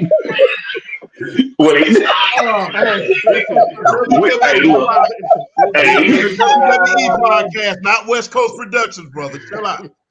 Hey, nigga, dog. Hey, champ. He's trying to be shut the damn show down. He think he's slick. Boy. Ooh. It was though. It was though. I mean, Yes. he didn't. I mean, he ain't lie. I mean, the intrusive thoughts won when that, at the beginning of that statement. I mean, he wasn't lying, but I mean, woo, boy, The oh, match yeah. outside of that, the match itself was decent and dope as hell. Stephanie Valkyrie, one of my favorites right now at NXT, got the dub. I wonder why. John, I'm gonna let you. And hey, this That's man, hate. it makes you want to go to Chile for some reason. Hey, John, you was in the building. What's your thoughts on Stephanie getting that dub and moving closer to that championship? Man, we're finna, I know we're gonna talk about the other two big matches that night, but this was one of the matches. The landscape of NXT is about to change, and it's about to go up a lot higher.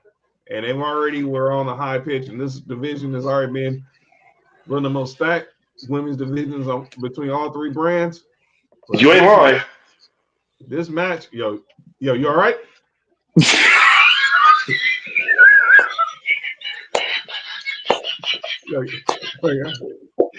Boy, they stack like flapjacks.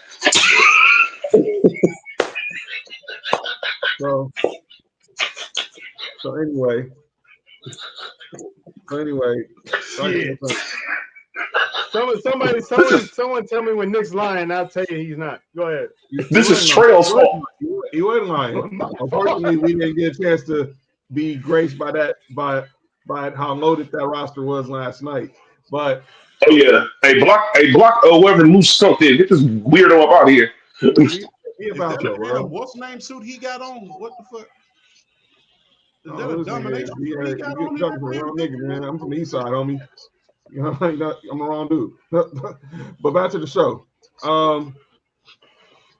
It was a good match, and obviously they got the right decision. Stephanie Valkyrie wins, and she's probably going. And obviously, this is going to build her run to eventually be North American champion, and then one day down the line, we're talking to her about it being the NXT Women's Champion. But it was a good match. Man. Shout out to all women that was involved. Cora Jade getting back to where she was before the knee injury. And then you got Lola Vice bringing that, as Booker T bringing that spicy into the ring with all that Latina. Hey man, John was saying that shit. I don't know how many times. I'm over here trying to watch the match. This nigga next to me, it's getting spicy.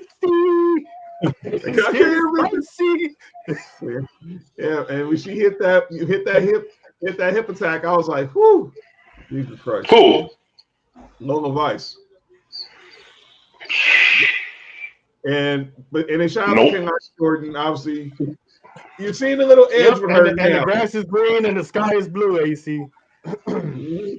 Really. Oh, that's she. Yeah. RC. So I still call him AC. Go ahead. Okay, I get what you're saying. But yeah, what I'm saying, but it was a good match, and I'm shocked. And shout out to Stephanie Valkyrie. I think she'll be a future NXT Women's Champion. I don't care what's going to happen next week. Her and Fallon Henley are going to meet probably at Vengeance Day, and I think she'll take the belt from her then. If not, no later than having her moment at Stand and Deliver. But she's on her way to gold. Yeah, I agree. Champ, what are your thoughts about Stephanie Valkyrie? That was good. And look, this must be said, especially with all of the things that's going on as far as scandal is concerned and things like that. I'm so happy that they're putting these young women, I will say, and I'm going to be serious when I say it, I'm so happy that they're putting these young women in serious matchups nowadays in the WWE rather than all of these gimmick matchups. And that has to be said because we pay more attention to how great these women wrestlers are now. And to see that what we saw last night, one hell of a match, is nothing short of spectacular. I'm glad they are putting these women in a position to be respected for their athleticism. Now, we all know they look good. It ain't no secret. I mean, we all met here because some of us is old don't mean we dead. Just Miss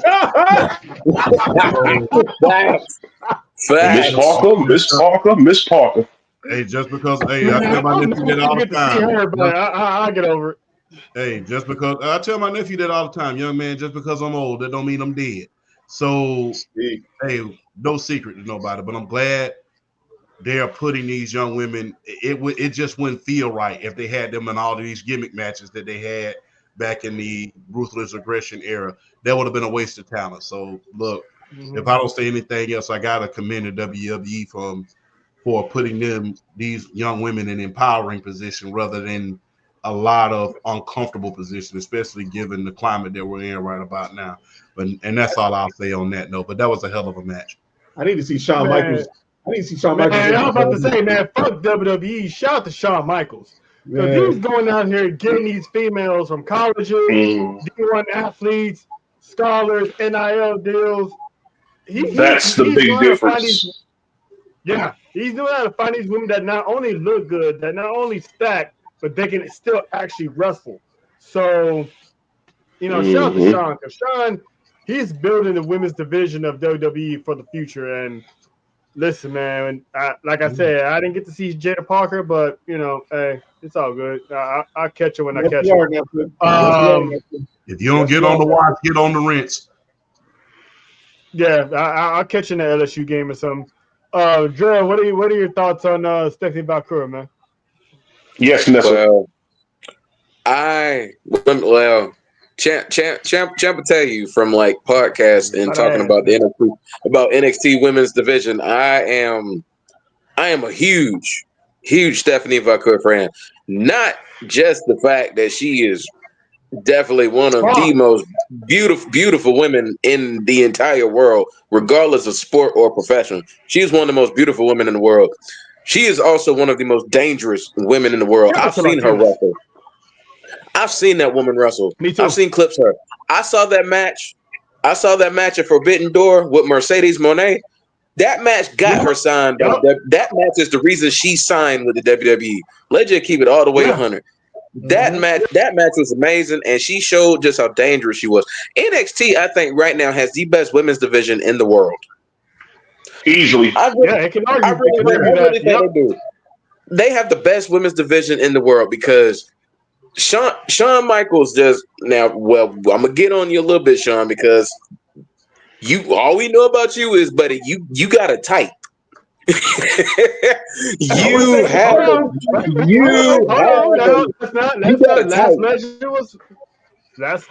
last leg was higher, so go ahead, never mind. Yeah, that man got a type. Whatever you doing, good sir, just stick to it. But to be real though, that the first hour of NXT was solely for the women. Shout out to Shawn. Shout out to Shawn putting these women out there and giving them this platform to do what they want to do, and not just treating them like pieces of meat, and not just treating like just this whole women's revolution thing. It started with getting rid of the divas terms and actually referring to them as superstars and actually giving them time to go out there and compete and do their thing. And it's just slowly built. And now we're at a stage with WWE where we're sitting here calling the NXT women's division the best division in the world as far as the women is concerned. And it's just a shout out to their talent and scouting and the booking and just being able to put them in the right situations and in the proper positions to go out and do their thing and make a name for themselves. And that Fatal 4-Way is like a prime example of that. With Stephanie Vaquer, with Cora Jade, with Kalani Jordan, with Lola Vice. Four of the brightest stars that they have in all of NXT and not just the women's division, to get out there and give them that platform and give them 13, 15, 16 minutes to go out there and tell a story and do their thing and look good in the process. That was a really good Fatal 4-Way. That was a really good Fatal 4-Way. And the right woman won. Stephanie Vaquer was the choice to win. She was the right choice. Yeah. Her and Julia, you knew when they were signed back to back like they were, you knew the plan that NXT was about to go. These two are about to be the faces of the new faces of the franchise as far as the women are concerned. But then the rest of the division is so deep, it's like they're in a really good place right now. And the thing is, I've always been a big speaker and a big supporter as far as where I want to see women's wrestling go. It needs to continue to be taken serious. They deserve these opportunities. They deserve the spotlight to get out there and wrestle and put on just as good, if not better, matches than the men. Shout out to them. Shout out to them for doing their thing. I am very proud to be a fan of wrestling. I'm proud to be a fan of women's wrestling. It's I never envisioned them to be in a place like this, but I'm happy they're there. And like I said, just the story. I'm just what now. Now it's time to see what you do with this with Stephanie Vaquer being the #1 contender to the NXT Women's Championship, because we all know where the end game is. I feel like the end game at some point has got to be Julie. It's going to be Julie and Stephanie Vaquer. That for me is like the big dream NXT Women's Money match. I mean, it's the match. It's the match everybody wants. So now it's just a matter of how we get there. Do we get a winner? Do we get a match for it all? Do we get a winner take all type match? Do we get Julia putting the NXT Women's title on the line? I think Stephanie Vaquer I think it's just a matter of time before she wins the Women's North American title. Do we get a winner take all at Stand and Deliver? Me personally, I would like to see it. So I think it's just I wouldn't mind it at all. So now. And I think the biggest thing with NXT now is we know the direction they want to go with Stephanie and Julia. Now we know how good they are. So now it's just a matter of what they do with the rest of the crop of women they have in that division, and how do we give them similar platforms to where they're not getting lost in the shuffle, because women with names like Julia and Stephanie, as good as they are, they're so good they can easily wipe the entire rest of the division, and now you're killing it from within. And I don't think they want to do that because they know the women they have are too talented. So I just want to see where they go from here, how they keep everybody, just being taken serious without Julian and Stephanie standing out too much from the rest of them. But I will tell you this though, Stephanie Vaquer is a monster, and I'm ready to see what they do with her as far as being like the yang to Julia's yin. Because it's a matter of time. It's just a matter of time before they finally go one-on-one, and they're saving it, and I really feel they're saving it for Stand and Deliver. So I'm ready for it. I'm just ready to see what they about to do with this women division, how they about to take it up another notch. Shout out to them. These women doing their thing, and I'm proud of them, and I'm proud to say I'm a fan of that division. I think they are easily right now the best women's division on planet Earth right now. Yeah, and keeping them apart was the best thing they could ever do, because when they both got signed, and John can tell you, I was like, one of them's going for Roxanne, and the other one's going for the North American Championship. When Julia got screwed over in her first title match, I'm like, eventually they're going to run that back. When Stephanie Vaquer got into the mix and pinned Roxanne Perez, everyone thought it was going to be Stephanie. I'm like, no, Julia's going to be the face, because she's going to fill that void that Asuka left a few years ago. So she's pretty much being built like the new Asuka, but more deadlier. So to say, even though Asuka is probably like one of the greatest NXT champions of all time that ever walked into that building, but she was going to be the face, and Stephanie was going to be that number 2. So I called it from the moment they got signed that Stephanie was going to go for the middle title and built that mid-card division, while Julia holds down the top of the women's card, because you got women like Roxanne Perez. She's going to be out the door. I'm pretty sure eventually Cora Jade's probably going to follow suit. Then you got Last Legend, Jakari. They're on their way up to the main roster real soon. Anyway, they had their time. So you still got Fallon Henley. You still got JC Jane. You still got Shotzi, who's pretty much building the residency down there in NXT now. You still got Gigi Dolan. You still got Tatum Paxley. So there's a lot of women who can go for that North American Championship. You got Kalani Jordan, which eventually she's teasing a heel turn. So that's another opponent for Stephanie or Julia for the Women's Championship. So it's going to be the next man up. And if Jada Parker's time isn't now to get called up, look for her to be gunning for the NXT Women's Championship. Because I got big things for. Well, let me take that back, because I probably will. But anyway, there's big things planned for her. in this division. Trail. But boy, he wasn't thinking. He thinking we weren't going to catch on to that. Look, Trail. You my dog, but you are going crazy right now. But I understand. She's LSU's finest, and I do me fine. But anyway, nigga, I can't wait till it's my turn. I cannot wait until it's my turn. John, go. What your thoughts on Stephanie, man? As I said, she got it. She's going to be the next North American champion. I think her and Fallon Henley going to put on a good match, probably at Vengeance Day. But she got to go through a little. She got to make a little detour next Tuesday with Shotzi. But and I think that's just to get Shotzi over because obviously she's getting back, coming back from her knee injury. But Stephanie Valcour is going to get the rocket put on her, and her and Julia are going to be the two faces of this division for about the next couple years. And when it's all said and done, we're going to have that dream matchup that they had in Japan, but this time it's going to be on U.S. soil, and I can't wait for it. Yeah, I agree. Nick? Okay. First and foremost, shout out to Stephanie. Very, very well earned. You know what I'm saying? Easily the best women's division. Not even close. It's like light years. It's like they're Michael Jordan, and the next is like Kwame Brown. Like, it's that much of a difference. Like,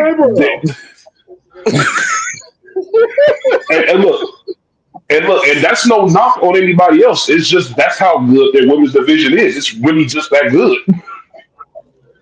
So, yeah, I definitely said Jordan Kwame Brown. My bad, y'all. But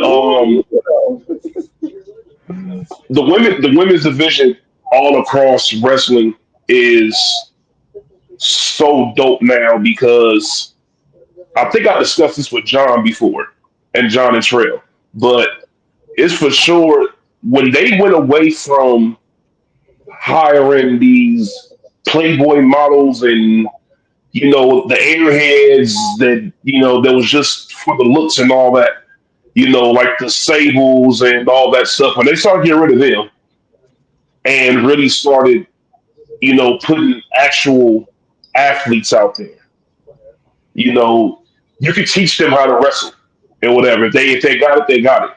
It's the athleticism, you know. That's what was missing in women's wrestling. That's what made Lita so dope. Her athleticism, the fact that she was able to fly around the ring and ever bring some type of excitement.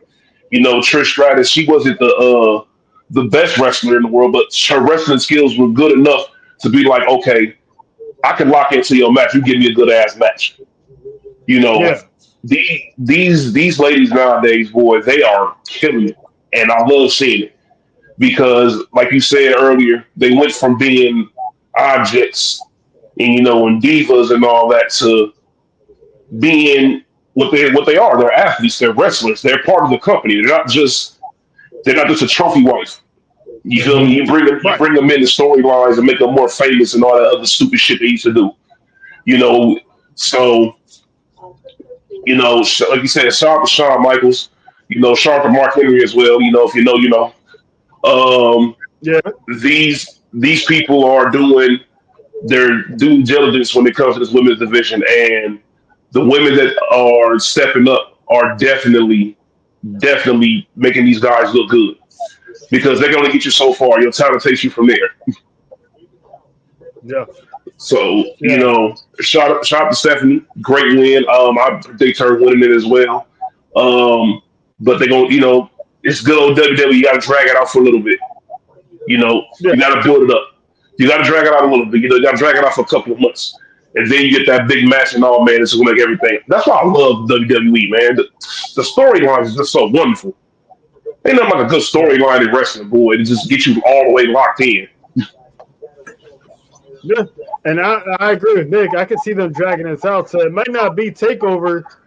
Stephanie might have her own championship defending that TakeOver. So it could be the summer, could be next year.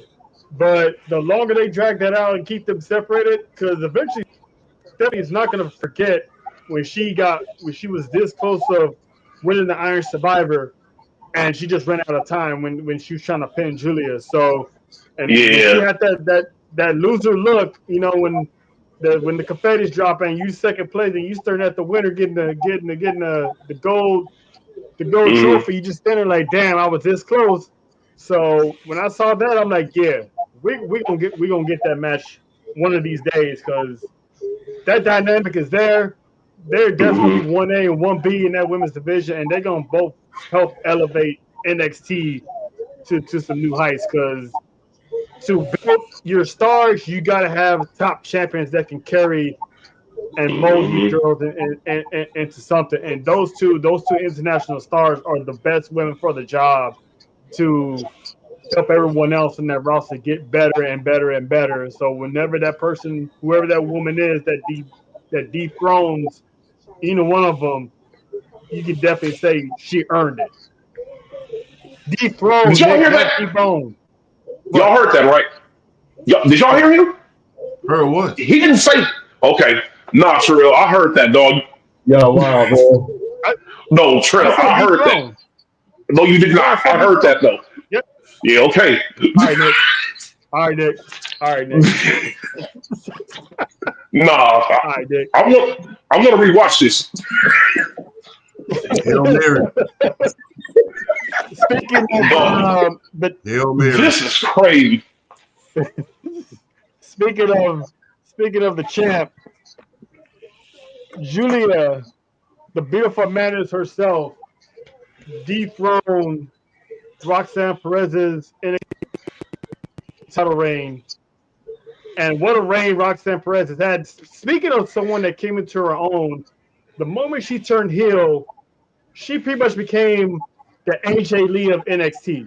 She literally carried that division, out wrestled almost everybody on that division that came to her path. And she's short, but yeah, she got the submission moves. She able to that Canadian destroyer that she calls Pop Rocks. That move itself is a thing of beauty. No pun intended. But yeah,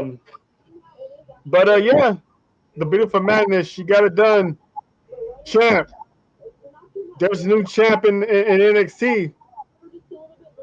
How you feel about it? Oh, feel pretty good, man. I think it was good and way to pass on the mantle. I mean, hey, look, like I said, man, like I said earlier, I'm just glad we're seeing good quality matches and not, those gimmick matches that that Vince was putting on. So, hey, man, all of these matches were great in their own right, man. And like I said, it's kind of hard to elaborate as much as we did in the previous segments. But yeah, all of these matches were hellified matches, and I'm just like I said, I'm just happy for these ladies to be getting their shine, to be getting their flowers, man. You're doing a good job. Drip. Oh man, if there was ever a way for Roxanne Perez to kind of go out and kind of make her exit, I feel from NXT to ultimately get to the main roster, this is how you do it. Because that match was they killed Julia and Roxanne. They killed, but I mean, I'm not surprised. You can't be surprised when you got two women as talented as they are kicking off the show. I mean, you expect them to put on a high quality match, and they killed it. I mean, the hard hitting, the spots, like just everything about that match was just they did it. It was kind of like just telling a story. Julia, she's here now, and Roxanne Perez. No matter what you do, you're not gonna stop me from getting this championship from you. And that's exactly what they did. And I just like where they're going as far as like this new era of NXT with Julia being the NXT Women's Champion. I'm expecting a really good reign out of her. Again, like I don't know necessarily how long it's gonna be, but what I'm really expecting are a lot of really good matches and just a lot of just really cool moments from her, really establishing herself as like the next kind of like she's basically like the next in line of the women Joshi wrestlers who come into NXT and win gold like really, really quick. She's like she's the fourth Joshi to win the NXT Women's Championship. She's the fifth to win an NXT title, period, if you include Mako Satomura. You got her, you got Asuka, you got Kairi Sane, and you got when she was Io Shirai in NXT. They all won the NXT Women's Championship. That just shows you the quality of women they're bringing from Japan over to NXT to the point where they can just come over here and just dominate at a moment's notice and just put themselves out there to be heard and for them to understand that, yeah, okay, we're just gonna show you how good we are. We can come over from Japan, we can come over to NXT and nothing changes because like they're just that good. So the matchups that I'm excited that we could potentially get with Julia are like crazy because I mean we all know the end game is going to be Stephanie Vacour. We know that's the end game, but I mean we already got her and Kalani Jordan, which was a really really good match. The Iron Survivor qualifier, that was really good. Ultimately, you got to get her and Cora at some point. You got to get her and I have her when we get her and Zarya. I'm probably gonna hurt. I'm probably gonna hurt after watching that match. The way they're gonna beat the daylights out of each other, her and Zarya. I'm gonna hurt after watching that match. So all of the matches that I'm feeling like we are going to eventually get with Julia as NXT Women's Champion, I'm telling you, man, it's like a laundry list of like really good matches that we're about to get with her as champ. And I'm excited. But I want to shout out Roxanne Perez because she has kind of put her name in the rafters of NXT of being one of the greatest superstars that brand has ever produced. And honestly, she may get a rematch, which I wouldn't mind her getting a rematch before she goes ultimately to the main roster because I definitely think she's going to be in the Royal Rumble this year. But she's got nothing left to prove. She's got nothing left to prove to NXT. I think the one thing was just the heel turn, and could she pull it off? And I feel like it was definitely like her best work in NXT this heel run because I didn't think she had it in her. Like, do I still think she's better as a babyface? Absolutely, I still think she's better as a babyface. But the fact that she's towing that line between being a really good babyface and also she can be a really really good heel. That just speaks volumes as far as her character work and how much better she's gotten, particularly on the microphone as well. She's got much better on the mic since turning the heel. So main roster, do Roxanne Perez right, please. She deserves a good run on the main roster, a few world championships. And she's only 21. Like, come on, bro. She's like 21. She's like 20. She's like 21, 22 years old. Better than some of these veterans that are in their 30s that have been doing it for a long time. It's crazy the talent that goes beyond her age. It's ridiculous how good she's already is. So do her right. Please do her right when she gets to the main roster. If you screw up Roxanne Perez on the main roster, I just don't have no faith in you. You screw this woman up on the main roster, I don't think he can do it.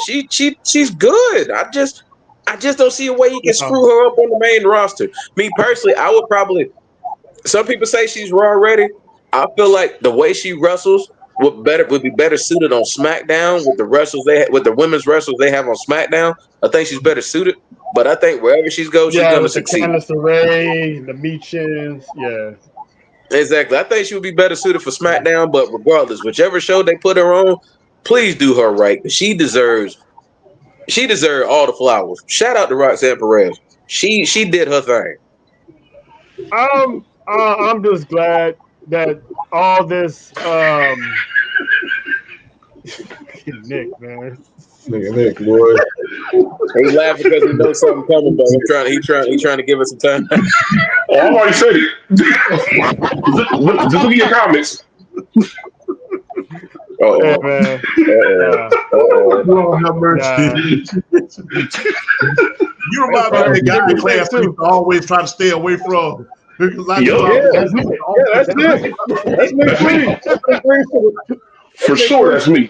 But I'm glad that the allegations of Vince McMahon came out because if they didn't, Vince would still be in power. And if he would still be in power, NXT never would have went back to signing free agents. They never would have went back to signing people from Japan, from Stardom, from everywhere else around the globe, from New Japan. They still would have stuck with the same people that, homegrown talents with stupid gimmicks that never got over, but that was dumb as hell. I mean, there was a few that made it through. Braun Breaker made it through. Last Legend made it through. I couldn't stand her in the beginning, but she met Shawn Michaels and she found herself some charisma, so it worked. So there was a few that made it through the cracks, but when Triple H took over, I'm like, all right, they're gonna take it back to where it was, almost where it was before, make it more edgier, go out there, sign a free agents, and then when I heard that Shawn Michaels was running NXT, I'm like, oh, that's where it's gonna be. That's where the division's gonna be at, and NXT was in good hands. And Nick, you need to read. Nick, you the reason why I got kicked out of honors class that time.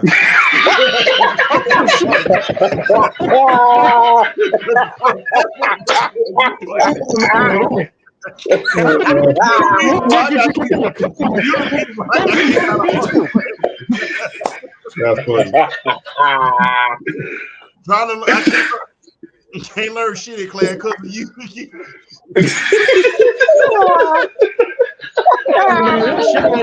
That shit all doing for you. A young nigga there gonna get you kicked out of class. Just like you, I got kicked out of honors class because it's shit like that.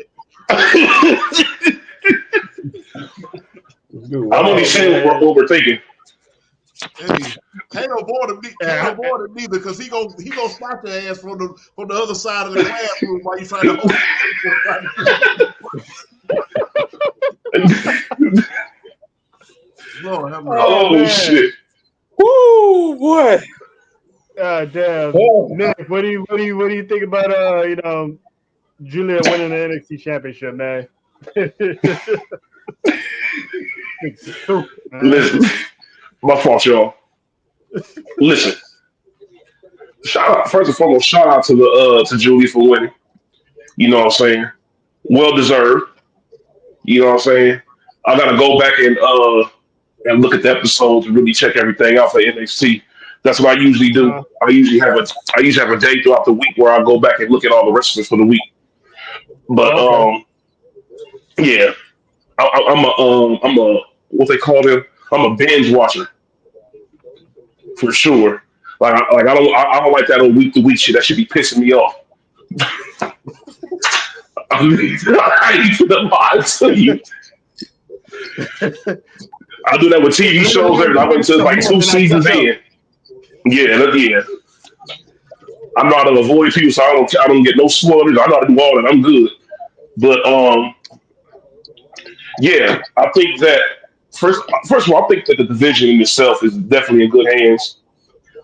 I think that the people that they have in position as the leaders over there, first and foremost, NXT is being ran extremely well.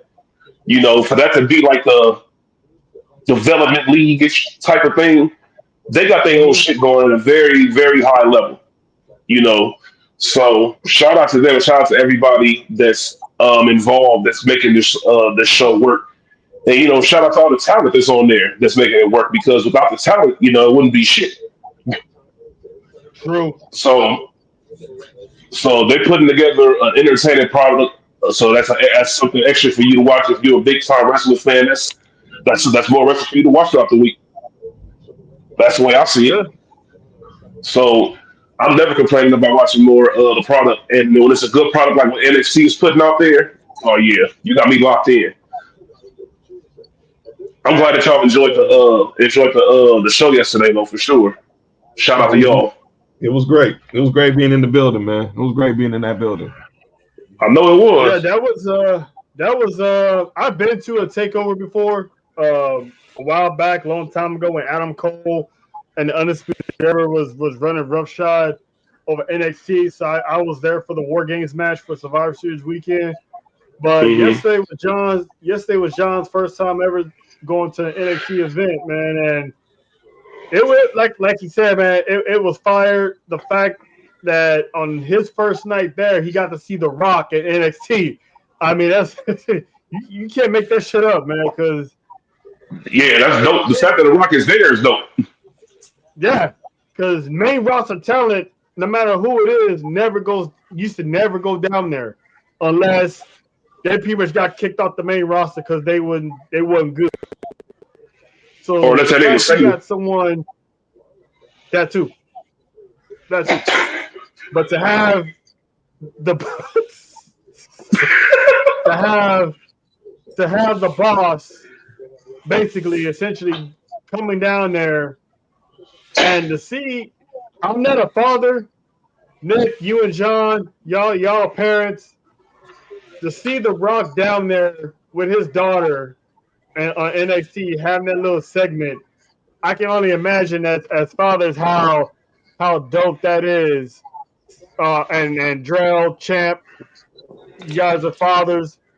To see that, I can only imagine what a dope moment that meant to y'all. Champ is only a father to 9 p.m. Yeah, what the heck does that mean? I'm gonna catch you later on. I'm gonna get your big ass. Yo, No, but I'm gonna get you wrong with Oh, that, man? But yeah. I like to get early. He said Champ is a 9 to 5 dad. What the hell? No, but you tell the truth. I'm not a father, so yeah. I'm just yeah. 9 p.m. to 5 a.m. 9 p.m. to 5 a.m. Yeah. Go right to Hey, they sleep. got those on film, but anyway. Y'all wild. Oh shit! They got those on film, champ. Whenever you come up to LA, they got them on film, champ. Not 5 p.m. to 9 a.m. 5 p.m. 9 a.m. I'm gonna go to bed. When that damn son said I'm going to sleep. Andrea, I hear that shit. The damn son said it by 6:30. Round 7, I got my house coat on. Hurry up and go to sleep.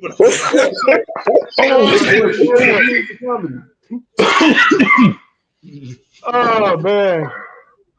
Oh shit! That was funny. That was, man. We do got one more match on the NXT card, and it was the match that I was looking forward to, and that was the NXT Championship. Femi takes down and beats Trick Williams for the NXT Championship. And man, when I tell you, we was talking about auras earlier. Trick Williams is that guy as far as aura. The whole crowd was with this man just as much as everyone loved Jey Uso, and they loved Trick Williams because man, they showed love to the kid, and Femi got just as much aura as everybody else. That man was an uncrowned champ. Good to see him finally get that championship. I knew he was going to get it. People were speculating that he was going to get called up after he lost his North American Championship, me included. But I stopped and I thought about it, like, no, before he gets called up, he needs a dominant run as NXT champion. And he dominated that match. He beat Trick Williams. Eddie Thorpe showed up out of nowhere. He was originally added to the match. Femi thought he was slick, jumped him in the back somewhere, thought he took him out, but he showed up anyway. So he pretty much manhandled both of them and pretty much ended Trick Williams' reign, possibly sending him up to the main roster as well. I got him showing up to Royal Rumble. But at the end of the night, Femi, Julia both came out and both had their championship celebrations in front of the crowd. It was a dope feeling. A new era in NXT has definitely began. And the era of Femi, now I wonder who's going to beat this man for the NXT championship, because dude is a monster. he dresses well. He knows how to speak on the microphone. I always said he's something that Vince McMahon tried to make Omos out to be, but Omos couldn't be that type of guy. So now they bring in Obafemi.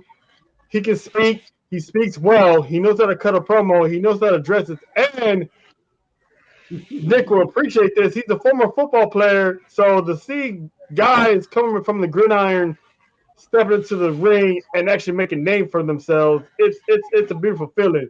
So, John, you were there. The king of Africa is now the NXT champion. He's from that part of the country, Nick. It's not a racist joke. Dog, I'm talking since you was calling John. I'm about to get the hell up out of here. I'm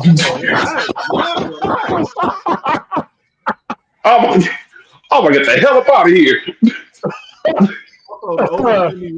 was through the shock put at Alabama. Oh yeah. And that's pretty much what he did to Trick Williams when he hit him with that, and Eddie Thorpe last night. Just couldn't get out of this man's way. This man was destined to be a champion. From the moment he won the North American title, you knew that eventually he was going to be the face of NXT one day down the line. He drops the title to Tony D'Angelo, how we have it. Goes away for a minute. And surprisingly, he's the entry into the Iron Survivor Challenge. And I just knew, and me and Trell was basically calling it amongst events. Like when Eddie Thorpe went out, it was like there's only one person they could bring in, and they got it right. That dude was a destructive force. And salute to Trick Williams. You had a nice run. Obviously, they was whooping that Trick the whole time, on camera, off camera. But Obafemi, he is about to run through the NXT roster. We're about to see pure domination. I can't remember a dominant champ NXT. I don't remember who like the real last dominant NXT champion, but Obafemi is about to take this thing to another level. And salute to him and Julia getting that moment on the top of the stage. Bring it, basically showing that this is going to be a new day, no pun intended, in NXT. Let's not do that. Hey, on a side note, they got this about Topanga. I hope those niggas got out of LA okay, because the way they were dissing Kendrick Lamar all night. Hell, they got this by Topanga. What's worse, trying to get out of LA or getting this by Topanga? Lord have mercy, Topanga is still fine as hell. Hell yeah. Man. But anyway, Chad, what do you think about Obafemi finally getting the gold, man? Oh man, look, to beat Trick Williams, that puts you over. So to go over on Trick Williams, man, you know that was special. Hey, I think this is, I believe this is Trick Williams' send off, right? He going up to the main roster, right? Yeah, that's what I think. Yeah, I think this was his send off. I think he finna go up to the main roster. He gonna do some great things up there, man. And look, don't water him down, neither main roster, if you don't mind. Don't water him down and make him into a damn gimmick. Keep him serious the way he is, and don't be doing all that other stuff. That's not cool. Don't water him down. So, you know, do us all a favor. Keep the way you kept Braun and the way you kept him in a serious tone and stuff like that. Keep that same energy for Trick Williams, man. Don't water this guy down, man. You won't do him justice. All right, that's one thing, man. I can't wait to see how Oba is going to do in this division, though, because I don't really see anybody challenging him like that, man. I don't. It's like I know I'm being naive right now, but I don't know if anybody can challenge him right now, man. I call him the African Bane. You know what I'm saying? You know, the African Bane. You know, the Nigerian Nightmare. So you gotta give him his props, man, because that dude is Nick, relax. Huh? Nick gotta relax. No. Man. What the hell did he do? Relax. All I did was talk about my dad, homie Trick Williams. No, On that I note, can read your thoughts, man. Relax. What? I am so done. I'm done. Yeah. Y'all, Good job. y'all see what the I comments said? I will never look at Petco the same ever again. I don't know. I ain't going there no more. My fault, y'all.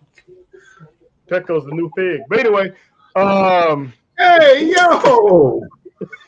I'm going. It's time for me to go home. My young ears is too young for this. My innocence is being stolen. Right on this day. I don't Yeah, want okay.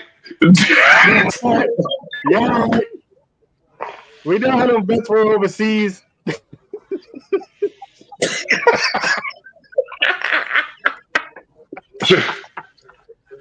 Shout out to the final boss lady. Shout out to- Boss lady. Shout out to the DWE crew in the building. Miami, I see The you. whole DWE. Relax. nigga. Okay, my fault. My fault.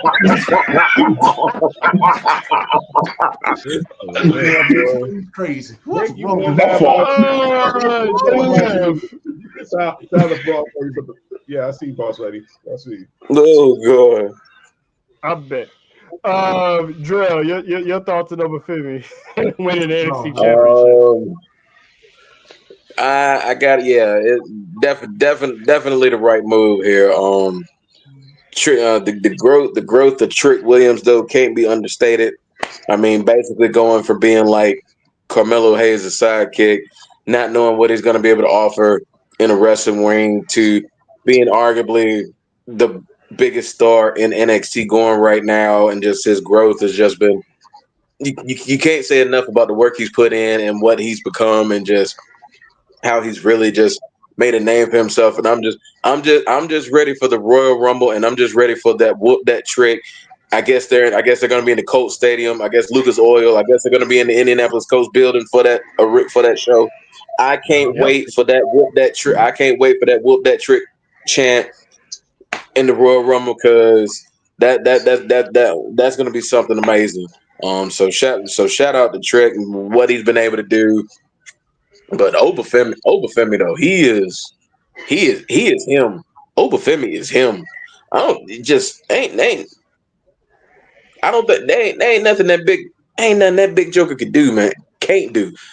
He's him. Like, it wouldn't shock me. It wouldn't shock me at all.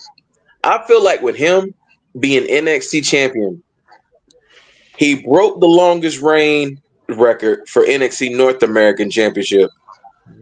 He has to do the same thing for the NXT Championship. I feel he has to break that record too, which I believe is Adam Cole still right now. He's got to break that record. Longest NXT title reign ever. He's got to break that record. It's I feel like there's really to really kind of show his worth and just the dominance and just everything that he's already done in NXT. He's got to break that record too. I don't think there's really no way to get around it. Honestly, if I was Shawn Michaels, I would consider, like, okay, so basically the next really, really big show for NXT is going to be Stand and Deliver. I would let his title reign literally go to Stand and Deliver 2026, like straight up. Because I don't think there's really anybody in NXT. There's definitely not anybody in NXT now that can dethrone him. I will say this though, one storyline that I'm definitely looking forward to, and I know they're going to touch on it on his title reign, is when he gets back to Tony D'Angelo again. I'm definitely looking forward to that angle, seeing how Tony D was the one that ended his North American title reign. I want to see them touch that. I want to see them touch that again. It's kind of like a full circle moment.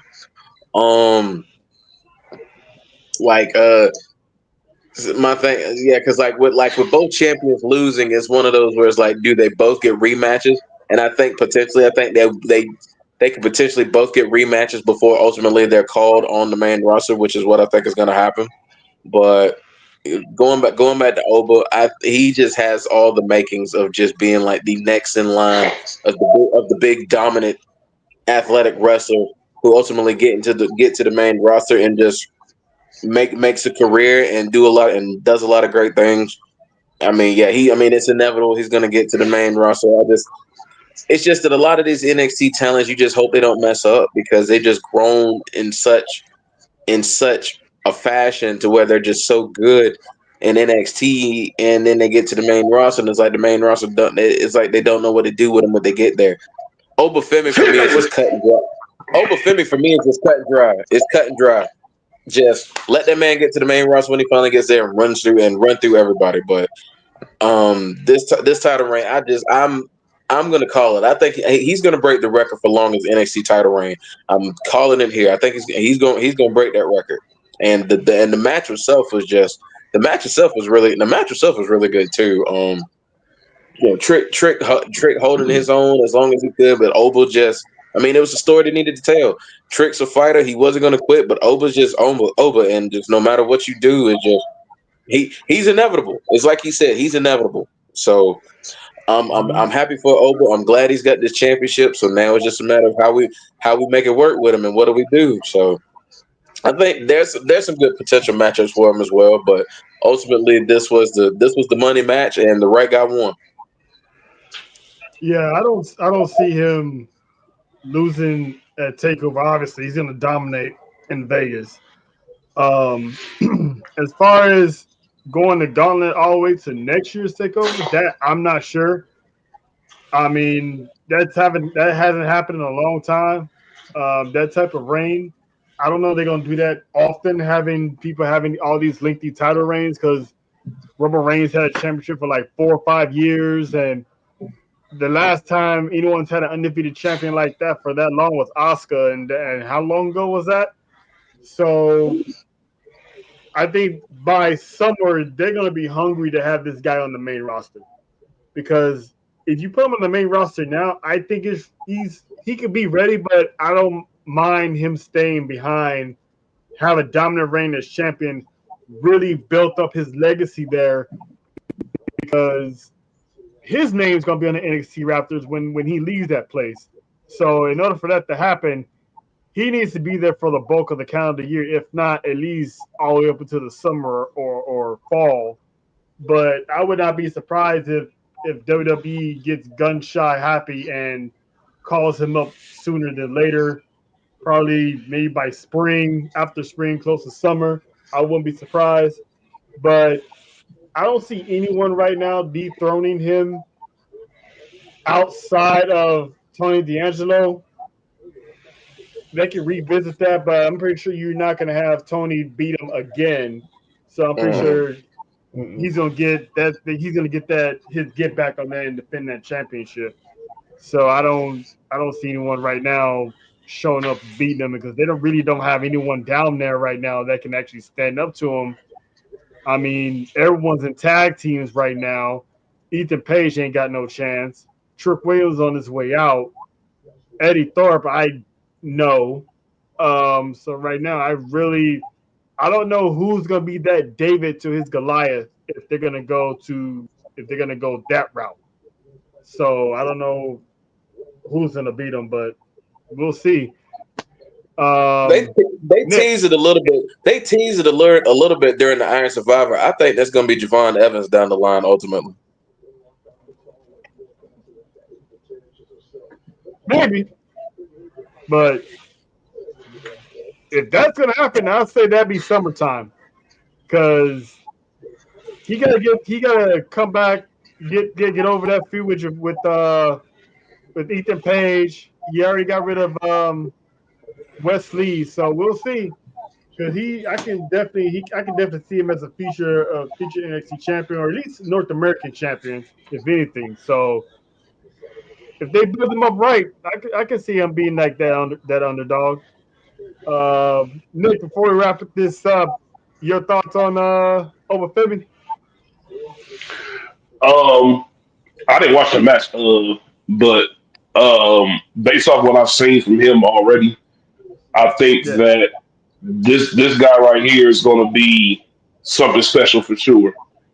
I think that he's going to be the perfect champion for NXT. I think that his in-ring ability and his charisma and everything, just his dominance, the way he goes about everything. I think that is something that a brand like that needs. The thing about the NXT is they're gonna have to consistently have like a star because the way it's supposed to go is you the star at NXT. Guess what? You're gonna get that call real soon. So they constantly got to have somebody ready. This dude is ready. This is his time to get his feet wet with being the man. And when it's time for them to make that call for you, play, you better be ready. And don't blow your opportunity for sure. Don't do it because there's been too many people that have done it before. True. But luckily, we ain't got to worry about the Vince McMahon dead on arrival method, where wherever Triple H created NXT, they were dead on arrival the moment they crossed over to the main roster. So everyone nowadays, they get called up. Yeah, definitely. Now, who keeps saying that man's name? Oh, yeah, well, but nowadays, when they get called up, they got the same gimmick, the same attitude, the same formula. So that's a good sign that they're gonna build these guys up eventually. So everyone that still be complaining about how Carmelo Hayes is getting treated is like he's not winning any championships his first 6 months into the main roster. Give that kid time. He's in these main event matches with Cody Rhodes and everybody else. His time will come when he's champion. It's not going to be right within the net because you throw all the food on the table, you got to be full by the time you get halfway done with the plate. So pace yourself. Yeah. Hey, what they say when you a cook, when your food is done, what you do, you got to let it sit there for a second. Let it breathe before you serve your food up. You don't just serve it fresh out the pot. You got to let it sit there for a second. Hey, John Cena didn't start off as John Cena. He was the little Italian dude that kept on wearing different color attire depending on the damn city he was in. You got to start somewhere. Undertaker was Mean Mark. You got to start somewhere. Stone Cold had hair. Shit.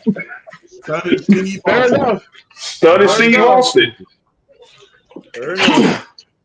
Kane was a damn dentist. Dr. Isaac Yanko. There we go. Looking back, that's one of the worst gimmicks back then. You had a dumpster man, an Indian, a prison guard, a Canadian cop, a lawyer, a tax guy. That shit was crazy back in the day, man. They was just throwing anything out there. Is it irony that Trick Williams lost to Oba Femi and he had the gimmick as one of Apollo Cruz's guards? Huh? Say it again. When they made Apollo Cruz doing the Nigerian bit, one of his guards, one of his valets was Trick Williams in the fatigue was Trick Williams. Oh wow! Yeah. I remember that.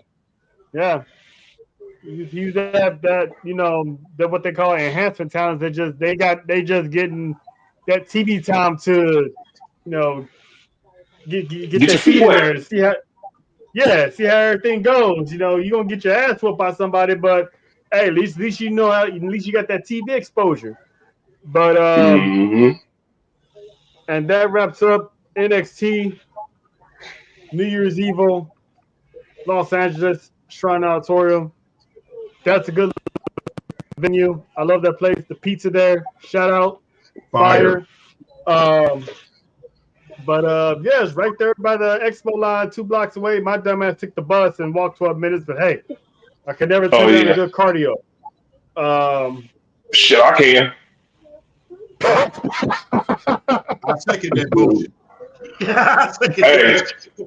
Hey, look. I only get one cardio in, and you got a good 10 to 15 minutes for that. All right, Hagler, chill out. Shit. Hey, you know what? That's none of my business. I'm just gonna leave that alone. I'm just gonna keep scrolling.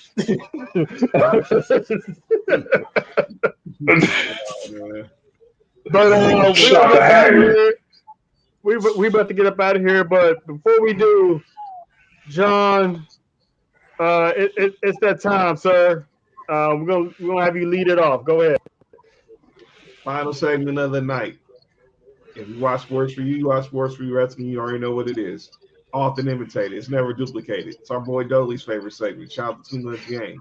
Some people say stuff or do stuff in sports world, they got it called out. So why not get called out for stuff and say you do in the wrestling world? So, ladies and gentlemen, it is time for the Sports for You Wrestling edition of Calling Out Names. And I will lead it off because I got one person I need to call out. And I know you're just gonna be like, why am I calling this person out? Because he's not a wrestler or anybody. But it's one Mr. Michael Thompson. Michael Thompson, Lakers announcer, Laker great, 3-time champion, well, 2-time champion. Is he a Laker great? No, well, Laker great role player. Okay. But Michael Thompson is a huge wrestler fan. But Mike, Okay. I called out Peter Rosenberg a couple weeks ago for not knowing the Coco Beware's in the Hall of Fame. I got to call out Michael Thompson for something you proved when you talk. So on a segment on Mason in Ireland, they do this segment called Sports Graffiti where callers just call in and just talk about random shit. And obviously some fans know Michael Thompson's a wrestler fan. They was asking about the WWE. So he was like, I mean, it's not really about the bloodline. Everything else in the WWE is cartoonish. But he said 4 years ago he loved Snoop's appearance on AEW. AEW? Man. My thing with Michael Thompson, tell me you don't watch WWE without saying it, and you did. Saying that outside the bloodline, everything was cartoonish. So you're saying the whole women's division is cartoonish? Cody Rhodes is cartoonish? LA Knight's cartoonish? Come on. Yeah. Thank you. Get out of here, man. Not everything has to go back to the Attitude Era. I had to tell our guy Bray Raider that the other day because he thought that the Raw premiere on Netflix was a dud. Let me explain that to y'all people about that. That was not for us. That was not for John. That wasn't for Nick. That wasn't for Trail. It wasn't for Drill. It wasn't for Champ. It was the reason why you saw Tiffany Haddish in the crowd. It was the reason you saw Macaulay Culkin and Karen Culkin in the crowd. It was the reason you saw Wale in the crowd. O'Shea Jackson Jr., Gabrielle Iglesias. Travis Scott, smoking a joint. Travis Scott. It was to bring in a corporate crowd to get them involved, get them to be part of fans. And they worked. Because you know why? I don't know if y'all know who Kay Adams is. She used to host Good Morning Football. Now she hosts a show on FanDuel, Up and Adams.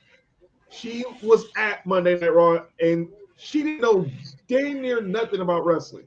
But her timeline was making you think they ended up making a new fan that night. Because she was tweeting out stuff and like, what's this guy's deal? Or a picture of Rock and Roll was like, so are these guys friends or something? Yo, relax, Nick.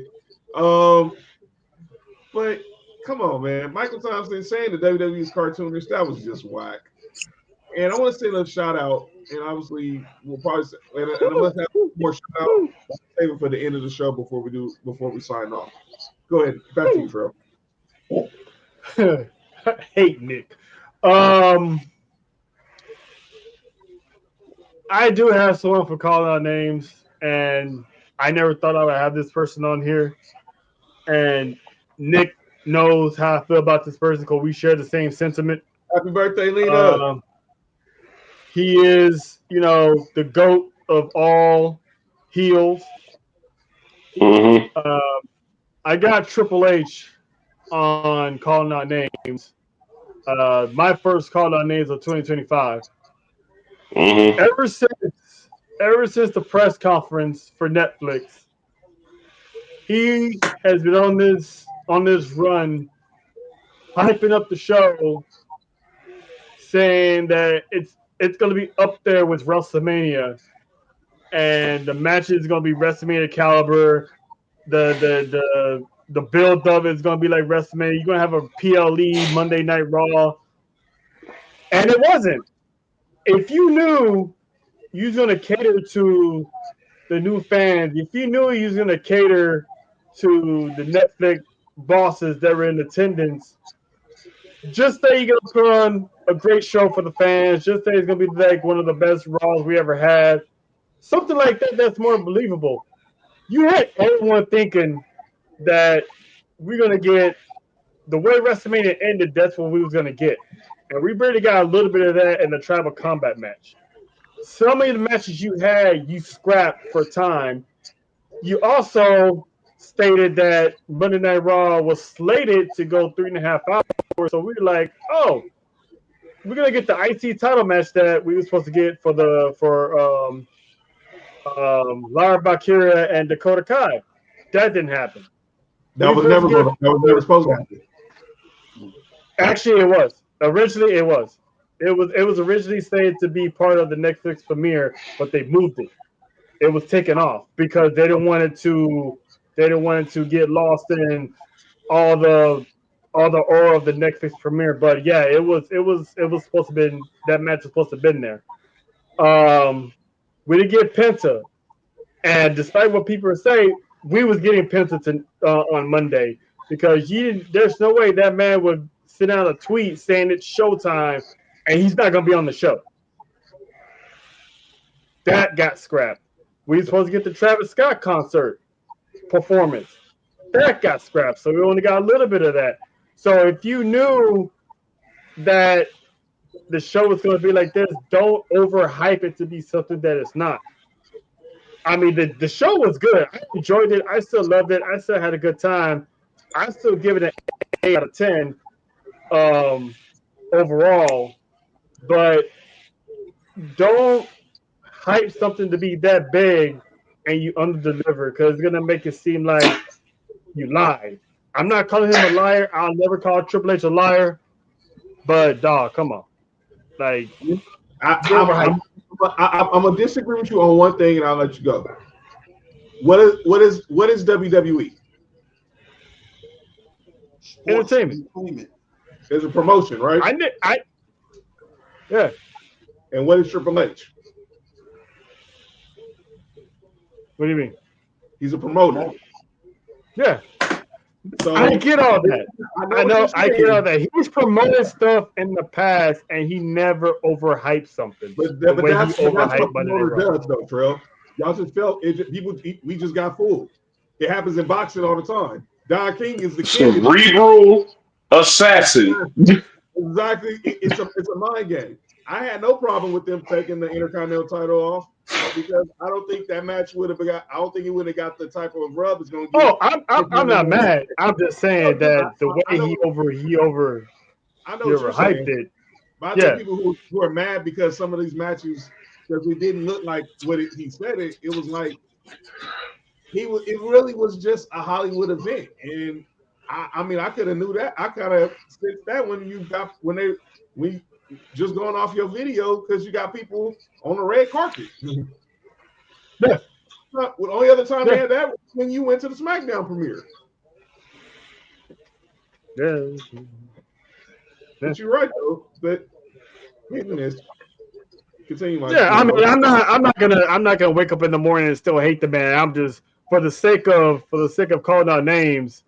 That's who I had because I felt like he overhyped than usual, but it's still the show still delivered.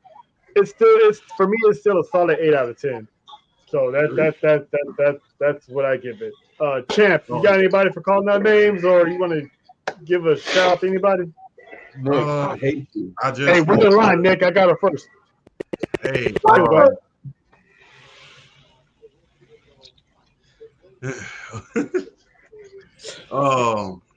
Hey, I don't have no calling out names.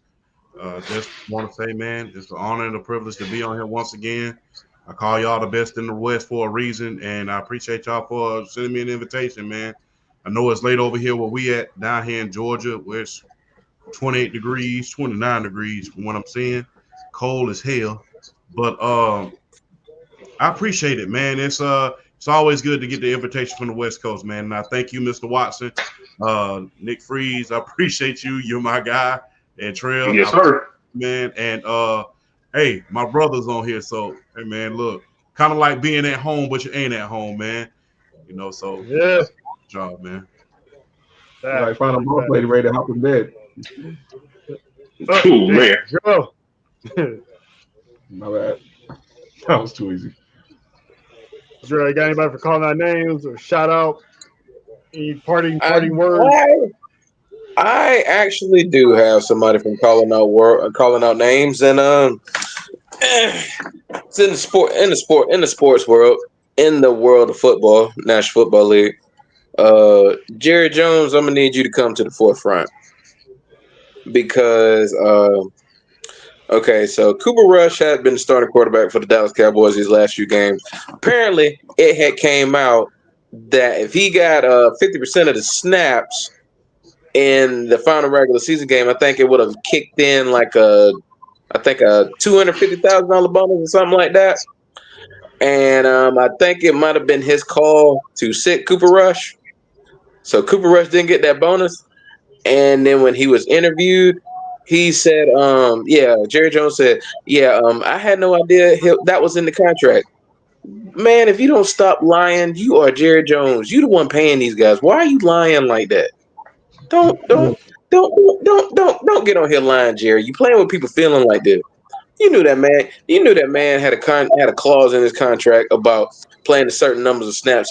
A bonus would kick in, and he didn't get it. And I'm just like, Jared Jones. I feel like he keep losing me by the month. I'm gonna need the man to stop opening his mouth. He really does. He really does.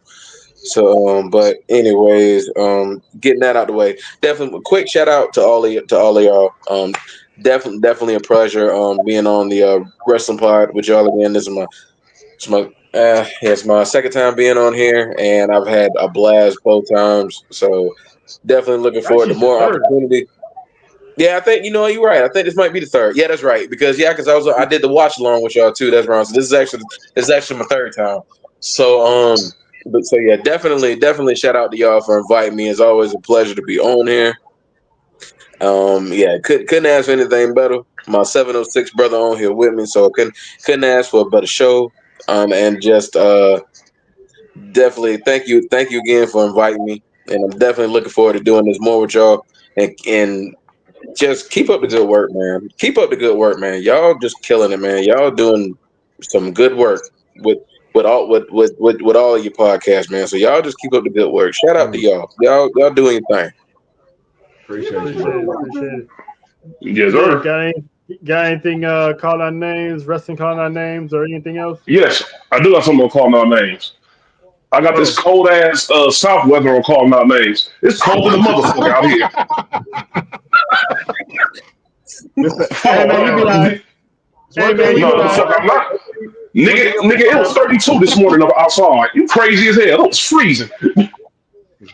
Hey man, I appreciate that when that summer hit down there in Texas. Trust me. Who's complaining about that? Hell no. Hey, nigga, it's central air up over here. I ain't gonna know what the hell how cold or hot it is outside in a minute. Yeah, you're gonna appreciate that cold because man, I was in Texas at one point and that thermometer hit 108. Yeah, when I was in the army, and we had to be out there all day in that field. Yeah, hell no. hey, champ. Hey, it's colder than Louisiana Woman Soul out here. No. Hey, question. Does it no disrespect or anything, does it ever get cold out there in California, or does it good weather? Yes, but it don't get. Look, I'll leave it like this: when it's 60 out in LA, it's cold. It's fuck.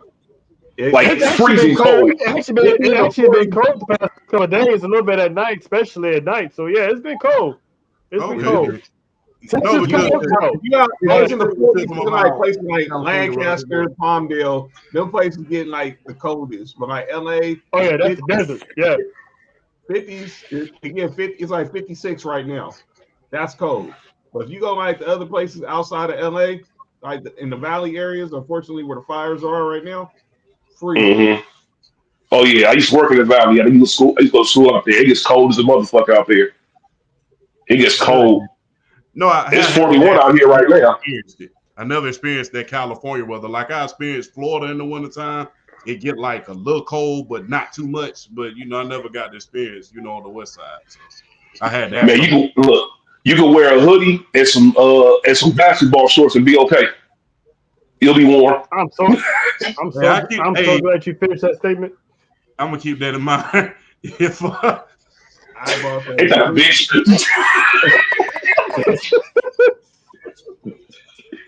Hey man, listen, That was pretty crazy. Man. It's late as a motherfucker, and I gotta get up and go to work. So we're gonna go ahead and wrap this thing up. We appreciate everyone that stuck around, all 133 viewers that stuck around, watch this show go off the rails multiple times. Shout out